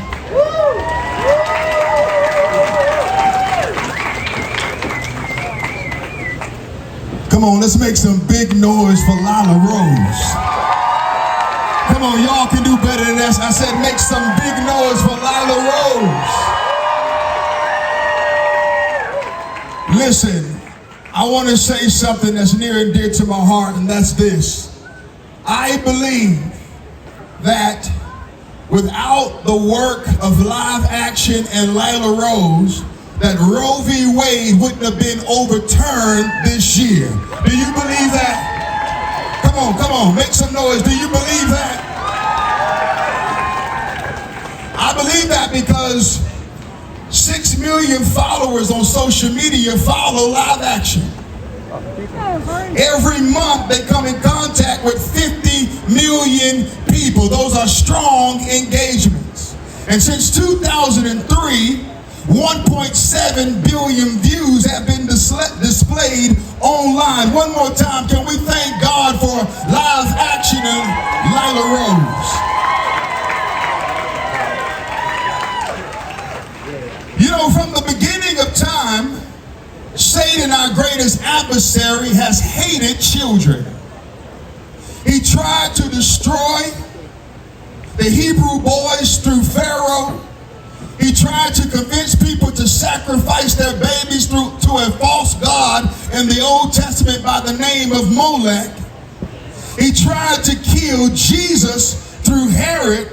And since 1973, 64 million babies have been killed in the womb.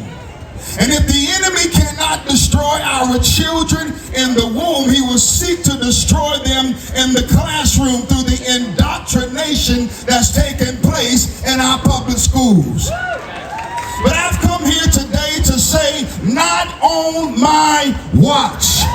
Not on my watch. I will not stand idly by, and you're not going to stand idly by and watch this country be decimated decimated by lies that we are hearing, by issues that are coming before us. We need to stand for life. Santa Monica, make some noise. And so Live Action has done their part. Lila Rose has done her part. She's laid it all on the line to make sure we can save the next life. But tonight we need to pass the fire to you. We're passing a task and a responsibility to you for you to get out there and to help us save the next life. In the Old Testament of the Bible, there's a story about a man by the name of Gideon. And Gideon, as he prepared to go to battle against the Midianites, Gideon needed the help of the Lord. God gave him some advice and told him that he had too many soldiers. He started off with 32,000 soldiers, and then God dwindled that down to 300 people. I want to see the hands of Lila's 300 tonight. Will you be Lila's 300? Will you be Live Action's 300? We need 300 people tonight who see the significance of the work that is being done through this ministry and organization to come alongside Live Action and give and support. We are combating darkness in the land. And guess what? When you speak against darkness today, they will try to cancel you. They will deplatform you. They will attempt to bludgeon you. But do I have any courageous warriors tonight that'll say with me, you can try to cancel me, but I'm not going to stop fighting. I'm not going to stop laboring and working until every baby can be spared and saved in this nation. We need to find Lila's 300. Just look around where you are. Look to your left. Look to your right. Are you looking at Lila's 300? Because I'm getting ready to give you a request because we need your support. I want everybody to do something for me at this time. I want you to take out your phone. Take out your phone. Come on, take out your phone. Everybody take out your phone. We're getting ready to be fire starters and we're getting ready to move to action. There's something that I need you to do. Take out your phone and text GIVE to 47581. I'm going to do it with you.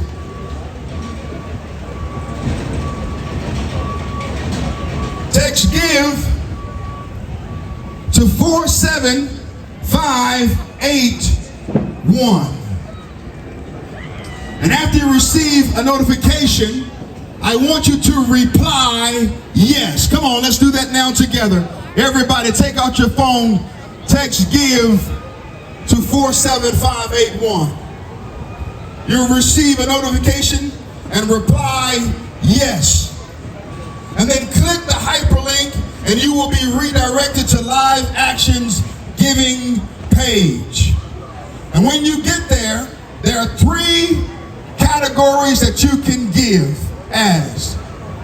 And tonight, your momentum will take you throughout this nation, but throughout this state, and you will blaze a trail and set ablaze your home, you'll set ablaze your church and your local businesses as you move in faith and act in this moment.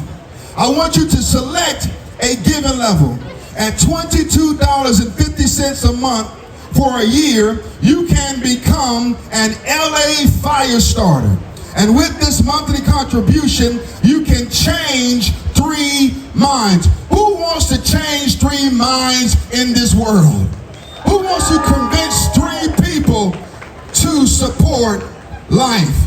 And for your generosity, you will receive a signed copy of Lila's book and a free shirt in the back. The next giving level is at $45 a month for a year. You can become a fire starter XL.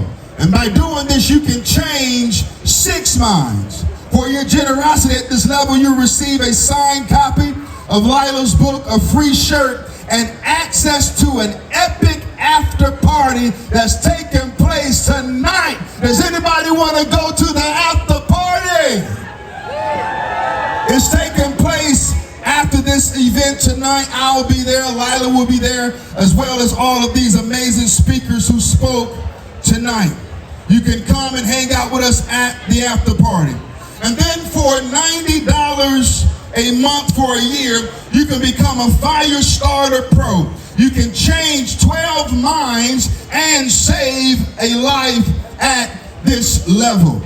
You will receive everything I previously mentioned, and you will receive a at-cost discount on Live Action Store on their website, where you can go on there and make a purchase, maybe for Christmas, buy your entire family some gear for Love Life, for Live Action for Christmas, and you will be able to support those who are in need. Listen, whatever amount you're giving at, whether it's $22.50, whether it's $45, or whether it's $90, you can give at this time. Come on, go ahead and select that amount that you want to give at. Make your contribution and make your donation. Put the information into the fields. Submit your card information and press send. Come on, let's do that at this time. Let's do that, everybody. Go through the prompt, put the information in, and make your tax-deductible contribution to Live Action. And after you do that, I want you to turn the light on your phone, signifying that you are helping to set a fire in this state. You know, I agree with everything that Kanye West said a few days ago. How about you? I agree with everything that he said. The sad thing is that it takes a rapper to say what many black leaders and preachers should be saying. But Kanye had the nerve to speak the truth. And you know what? We need to support life. We need to fight with all that we have. But this can't take place unless we have your donations and contributions. Please continue to support. Thank you for your support, and God bless you.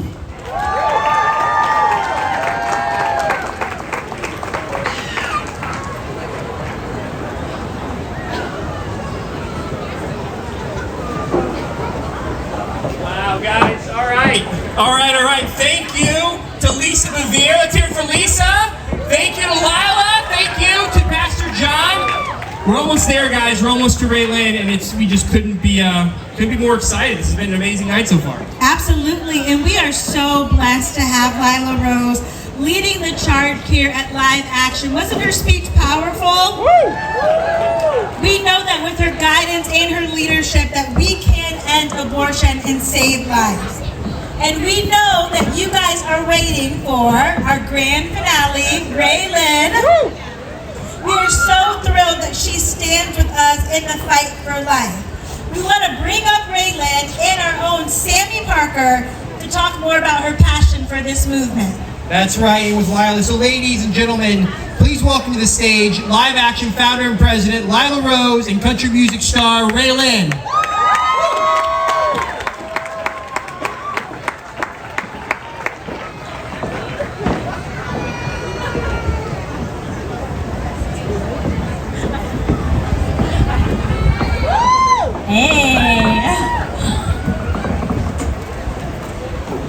RaeLynn. How are you? Good. How amazing was Lila Rose? Come on. So sweet. Well, you're about to get blown away by RaeLynn. I know you all are waiting just to hear her. So we're very excited. Thank you. Yeah, I mean, you're so wonderful. You're so special. Tell us first, like, why have you made being pro-life such a big part of your music, which very few people do today or dare to do today. I think Lisa was talking about it, that fire that just kind of burns inside of you. And in a time where I feel like you think, okay, being silent is the right thing to do, I'm just gonna love on people and sing music, and this is what I'm called to do. I just felt kind of a yearning in my heart to just be more open about it. And it was nerve-wracking at first because it's not the narrative that our generation wants to hear or we think.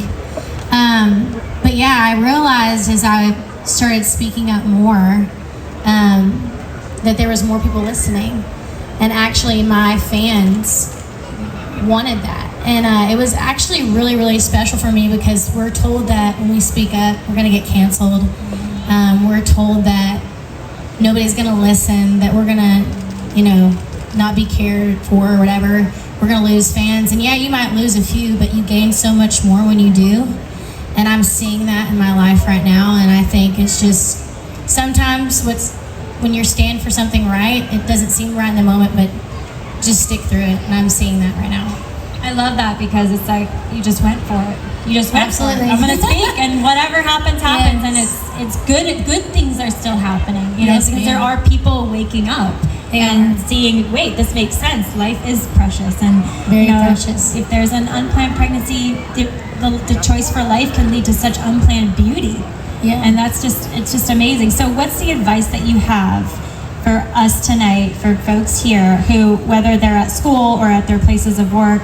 I mean, you're in the music industry, which can be really harsh and critical and canceling, but what would the advice be for people who feel that they want to speak, but they sometimes are afraid of the repercussions? I would just say be bold. And I know that sounds crazy, but it's really not. I think it's important to know that it's okay not to be liked by everybody, because if somebody truly sees your heart, they're gonna get past that, if that makes sense. Like, I have a lot of friends that don't believe the way that I believe, but they love me because they spend time with me. And you know what? People respect you when you're bold. They might not agree with you, but they're gonna respect you. And I've seen that. Like, anybody who knows me, like, well, one thing about Rachel is she sticks up for what she believes in, and she's unapologetic, and that's how I want to live. And especially, I think another reason I became so just outspoken about this is when you become a mom, it just completely changes things. So true. And when I felt I could cry thinking about my daughter Daisy, and when I felt her move in my belly, right when I saw it say pregnant on that pregnancy test, I was a mother. And at that moment, I was forever changed. And I think that's something that, I will never forget. I remember acting different. I was like, oh, can I drink decaf coffee? Like, everything in that moment changed. And so yeah, and we have to stand up for the next generation, like Lisa said. It starts now, and the reason why there's a big attack right now is because the enemy doesn't want our legacy to be left behind. And I really felt that when she was speaking, and I just feel so honored to be here tonight, Lila. You are just such a voice, and what you've started is incredible, and I just love you. You're amazing. Love you too. Thank you. And the Mama Bear spirit. Love the Mama Bear spirit. For life and our children. We're so excited. Love you. Yes, RaeLynn. thank you guys. You're awesome.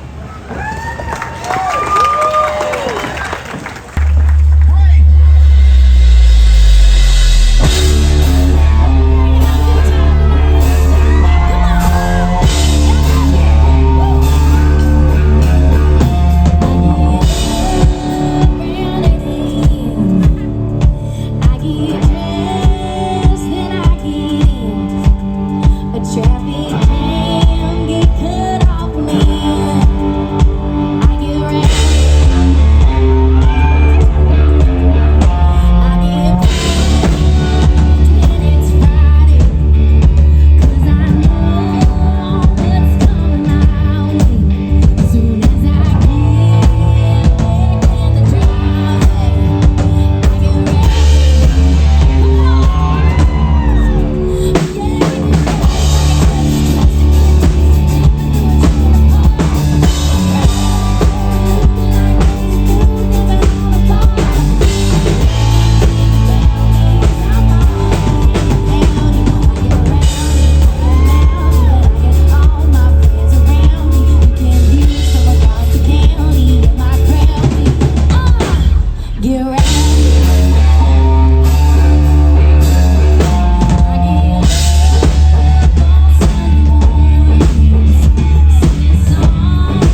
sticks. You can't get this kind of pretty, and that is real as you can get. 'Cause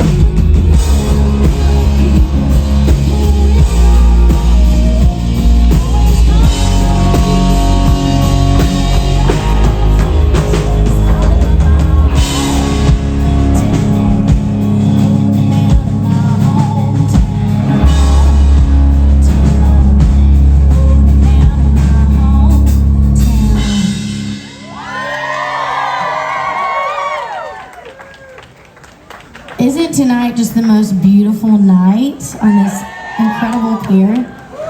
I rode that roller coaster, not lying, twice yesterday, and it was a blast. So I recommend when you get done with this, going to ride it.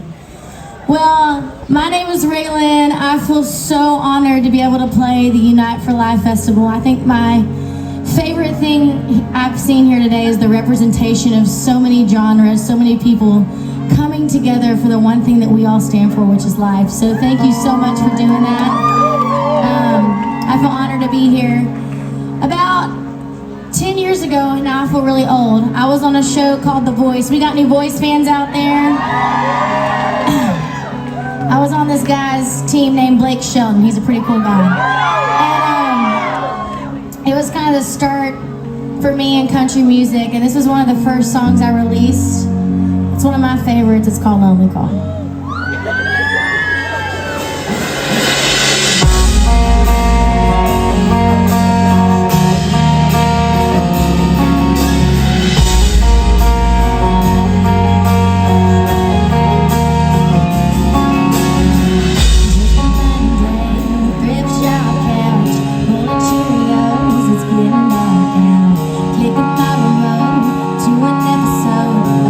Housewives and before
any couples in the crowd? A few? Okay, we got a few here. All right, I love it. Well, this next song is one of my favorites that I released earlier this year, and it's, I had this idea for a song because I was thinking, if God took days off, I might not have met the love of my life. I don't know what my life would look like if God took days off, and I just kind of wrote this, song talking about that and meeting my husband and all these different things. And I've been married for 7 years. It's been awesome. And so this is a new one. Hope you like it.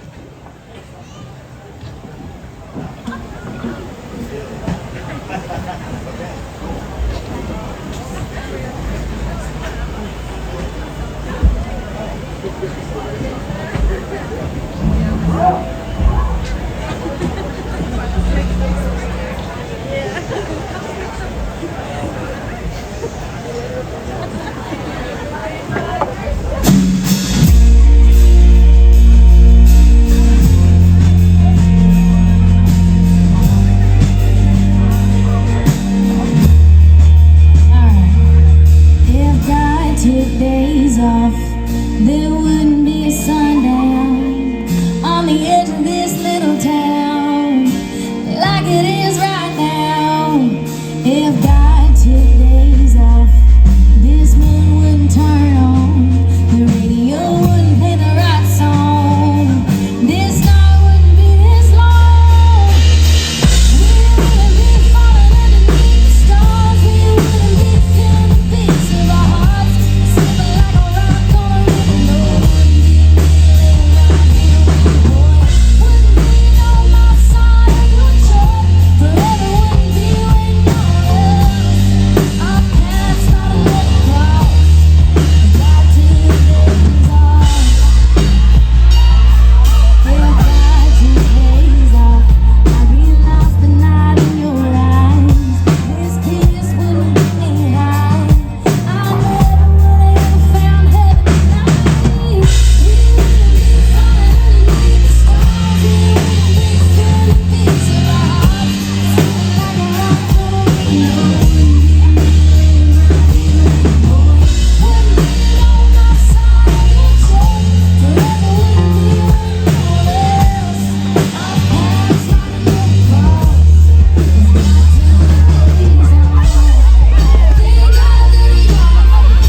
Everybody's getting a little crazy. This is what I've been wanting the whole time.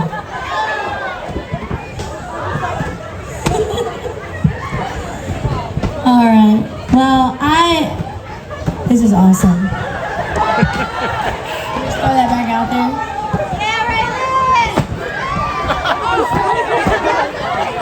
Keep them going.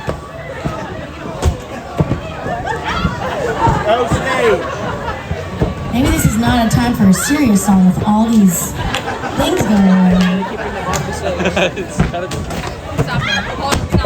Well, I talked about it a little with Lila, and I've been writing songs now for 10 years, and been in Nashville for almost 10 years, and my favorite thing, and the reason why I wanted to be in country music, is the stories that you can tell, and the fact that you can be so vulnerable in the lyrics that you write.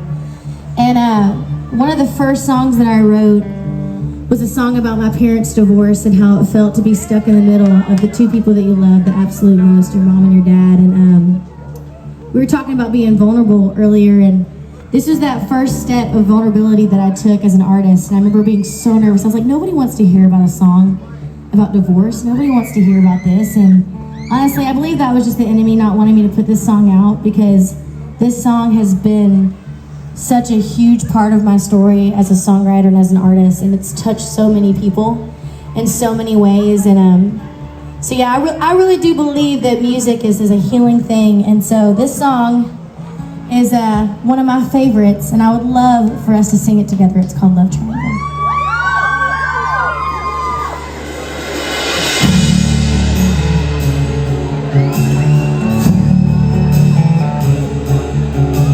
Sitting on the front step, little white suitcase, hearing that diesel before it hit the front gate.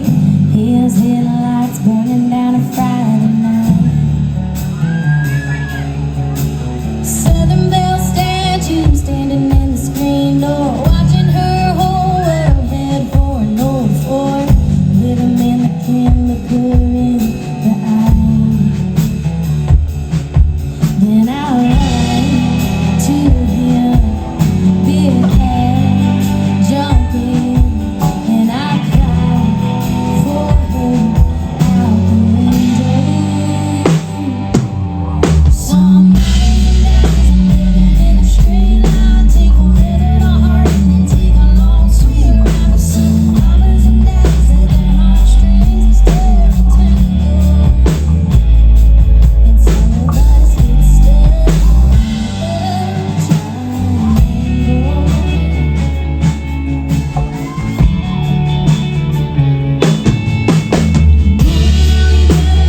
Fries and a milkshake, headed to the same old $2 matinee. Baby, how's your school been? How's your mom? My head goes back off the dashboard, staring at my boots in the dusty old front door. Maybe 2 weeks ain't really all that long. So I ran to her, my arms around her skirt, and I cried for him out the window. Some mamas and dads are living in a straight line, take a minute of heart and then take a long sweet ride. Some mamas and dads have their heartstrings instead of tango, and some of us get stuck in the triangle. Some mamas and dads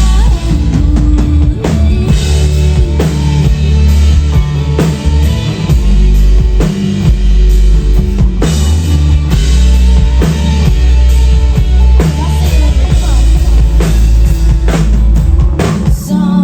straight line, take a minute of heart and then take a long sweet ride. Some mamas and dads have their heartstrings instead of tango. Some mamas and dads ain't living anymore. Some mamas and daddies don't even talk. Some mamas and dads have their heartstrings instead of tango.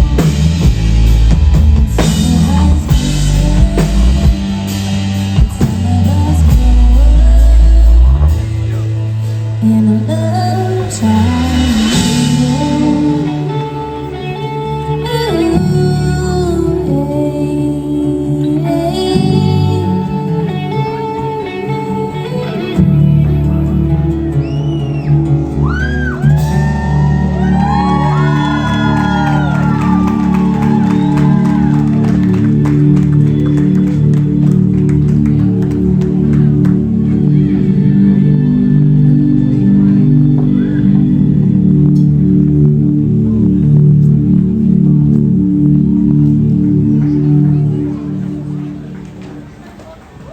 Thank you. But where are my girls at? Do I have a few girls in the crowd? I never thought in a million years that this song would hit me in such a different way. About a year ago, my baby girl, Daisy Ray, came to be in this beautiful world. She just turned 1 year old. I cannot believe it. Hey, I survived a year of motherhood. I have to use a lot more concealer these days to look like I get sleep, but I get it. It's great. Me and my husband, she's not with us this weekend, and we took a 2.5-hour nap when we landed. We're like, oh, it was awesome. It was epic. But I do not think it was by happenstance that God gave me a girl first, because my first release as an artist was a song called God Made Girls, and I truly do believe that God made girls to make this world go round and round and round. And there's so many things that boys couldn't do without us girls. Am I right, ladies? Come on. Let's sing it together.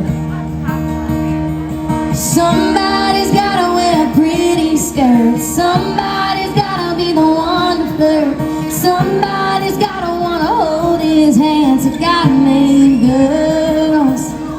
Somebody's gotta make him get dressed up. Give him a reason to wash that truck. Somebody's gotta teach him how to dance. So God made girls. He needed something soft and loud and sweet and proud, but tough enough to break a heart. Something beautiful, unbreakable, that lights up in the dark. So God made girls. God made girls. He stood back and told the boys, I'm about to rock your world. And God made girls. God made girls. He stood back and told the boys, I'm about to rock your world. And God made girls. Somebody's gotta be the one to cry. Somebody's gotta let him try.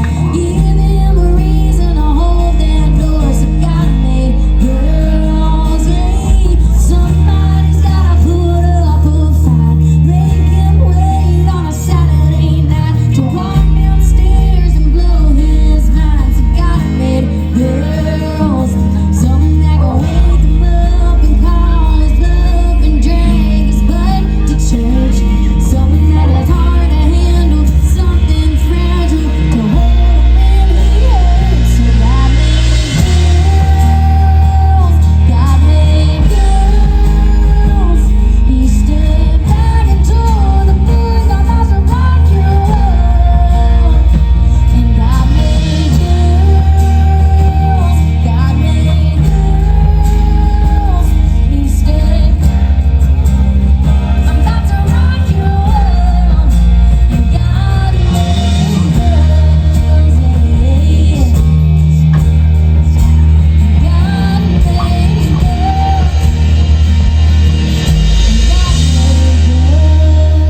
Yeah, he did.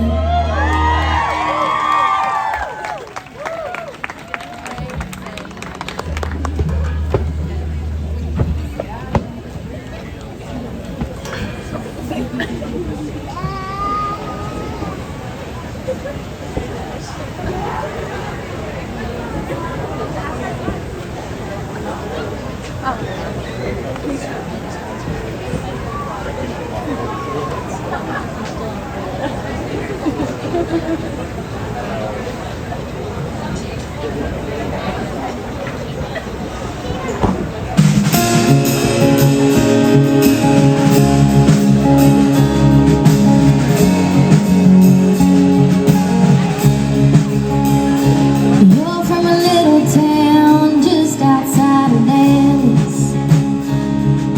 Your brother and you don't see eye to eye.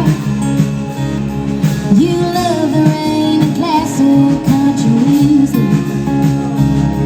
And you need a buzz when you have to fly. Your first ride was in 1998. The first kiss was a game of spin the bottle. When it comes to you, I can answer any question. Yeah, that's what happens when you just sit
next song kind of put me on the map with live action. They started using this song a lot.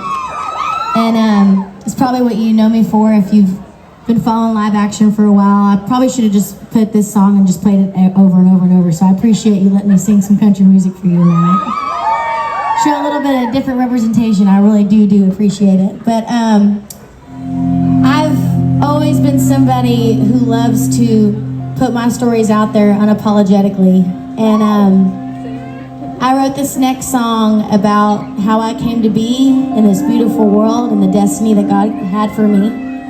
And like Lisa was talking about earlier, every once in a while you feel like you can't speak up or you can't talk or you can't, your voice doesn't matter, but your voice genuinely matters, and I can tell you that. And at this time it feels so scary in the world that we live in now, but speak up. It means something, even if it only touches one person. That's one less person that didn't know before. And so my mom almost aborted me when I was in her womb, and it was really hard when I found that out, because I started thinking, especially now being a mom, I was like, I almost didn't exist. My daughter almost didn't exist. I almost didn't get to live out this destiny that God had for me. And that really hit me, and I was like, how do I put this into words? Because I have so much compassion for these women that feel like they, you know, have to make this choice. And the best way I could do that is by putting a pen to paper and writing this song called She Chose Me. And I could just cry talking about this song because right when I released it, I was super nervous. And just to see, I mean, I know we hate TikTok. I hate TikTok, y'all, and I hate Reels and all that stuff, but there's been almost 600,000 videos made of women telling their story and how this song has just impacted them. And I mean, I was just looking through and I was just weeping. I was like, oh my God, this is amazing. And it just goes to show that when you do speak the truth, it does matter. And thank you so much, Live Action, for loving on this song and for making it the soundtrack to so many women's stories. It means the world to me. And I feel blessed to be here. I'm here because my mom chose life, and that's all that matters. And so, would y'all sing She Chose Me with me? All right, let's do it together.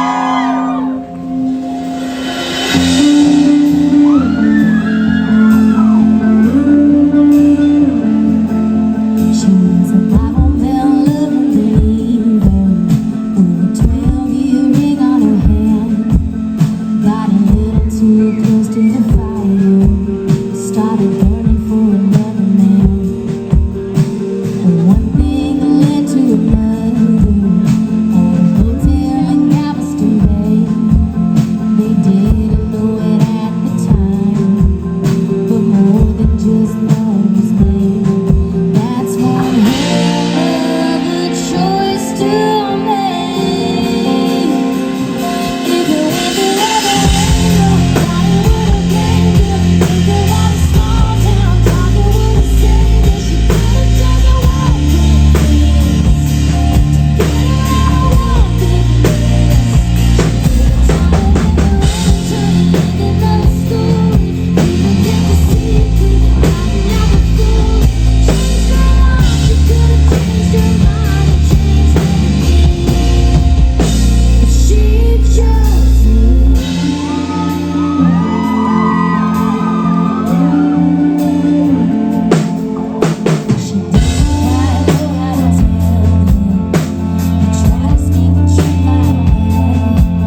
she could've chosen one weakness to get her out of one big mess. She could've tied it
of town. No dresses with golden tassels. The rings on my hand are handed down. But I'm gonna find the one that needs me, sees me, and treats me like I'm already royalty. There ain't nothing priceless on my wrist. I might not fly private, but that don't mean I ain't a queen. Queens don't hate, queens don't fight, queens don't stay unless the king treats her right. Oh, every rule on my crown, you better believe I earned it. Don't be people around that don't believe I deserve it. Oh, queens ain't fair, queens don't hate just the way she was made. Oh, I ain't about to let nobody come and take me off this throne. Some girls hide, queens don't. No, I don't need the tallest tower to prove to anyone I am weak.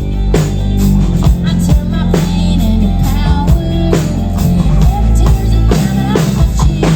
Queens don't hate, queens don't fight, queens don't stay unless the king treats her right. Oh, every rule on my crown, you better believe I earned it. Don't keep people around that don't believe I deserve it. Queens ain't fake, queens don't rule just the way she was made. Oh, I ain't about to let nobody come and take me off this throne. Some girls hide, queens don't.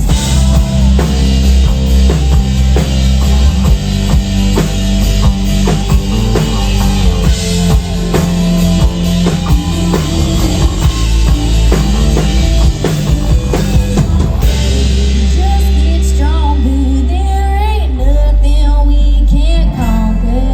No, queens don't hate, queens don't fight, queens don't stay unless the king treats her right. Oh, every rule on my crown, you better believe I earned it.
Just a neon cowgirl sitting at a bar, waiting on a cowboy to rope her heart.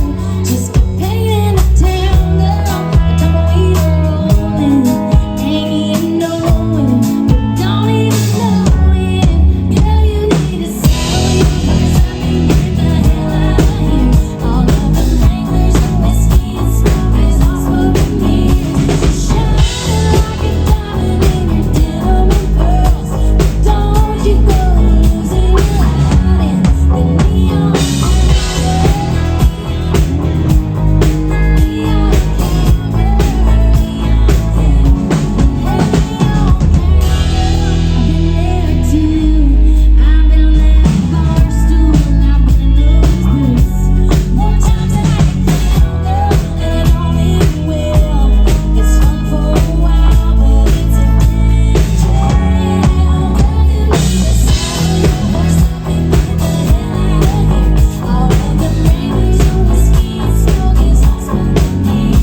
like singing that song with all the neon in the back. It's awesome.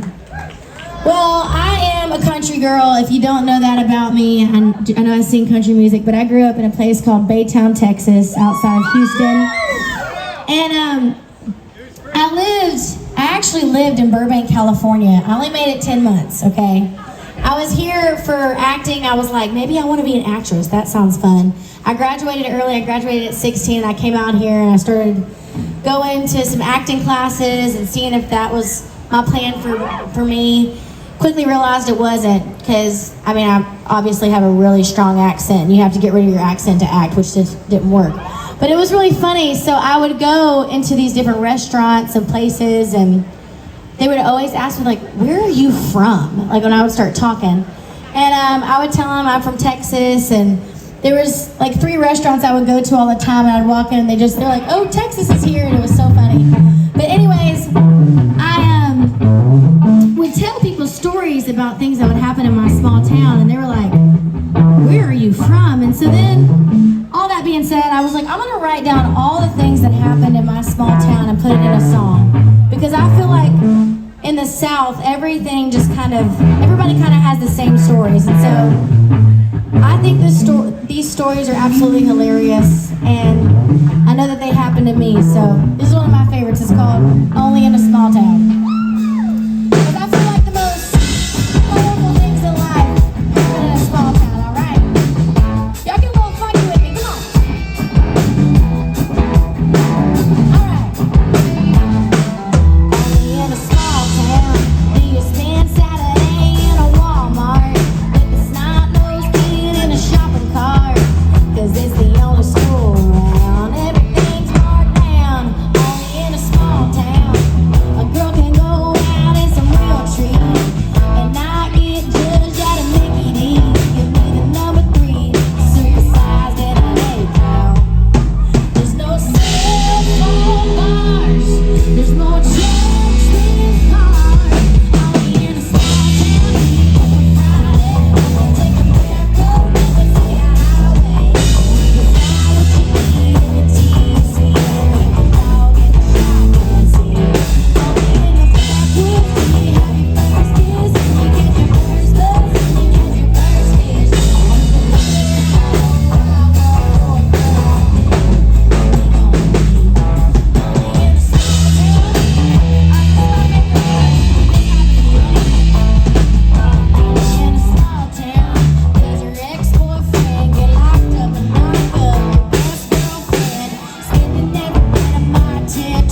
Well, I just want to thank you guys so much for hanging out. Who's had an incredible day today?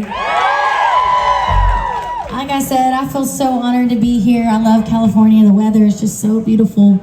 We got in here yesterday and we've just been having so much fun. But again, thank you, Lila Rose, for inviting me out. I know that I was the wild card tonight, but I just feel so blessed to be here. You have no idea. It's been so much fun. Well, a couple years ago, I don't know if a lot of you guys listen to country music, but if you do, you're awesome. But yeah, a couple years ago, everything on the radio, on country radio, was just about guys having a good time, you know, just hanging out with their buddies. And I was in driving trucks and all this stuff, and I'm like, okay, I don't know where y'all are from, but us country girls, we can get just as crazy and we have just as good of a time. And so I was like, okay, there has to be a song written for us country girls that like to drive trucks, that like to hang out with our ladies, and get a little crazy. And so I wrote this next song. It is genuinely one of my favorite songs to sing. I drove the same race red Ford F-150 until I became a mom, and now I drive a Tahoe. Because I tried the car thing, and I was like, I literally felt like I was driving a go-kart. Like, I was like, I have to drive a big car. Anyways, but we still have my truck, because I want Daisy to drive it. All that being said, can y'all keep up with me a little bit? Alright, let's do it. Put your hands up like this, come on. Oh, yeah.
I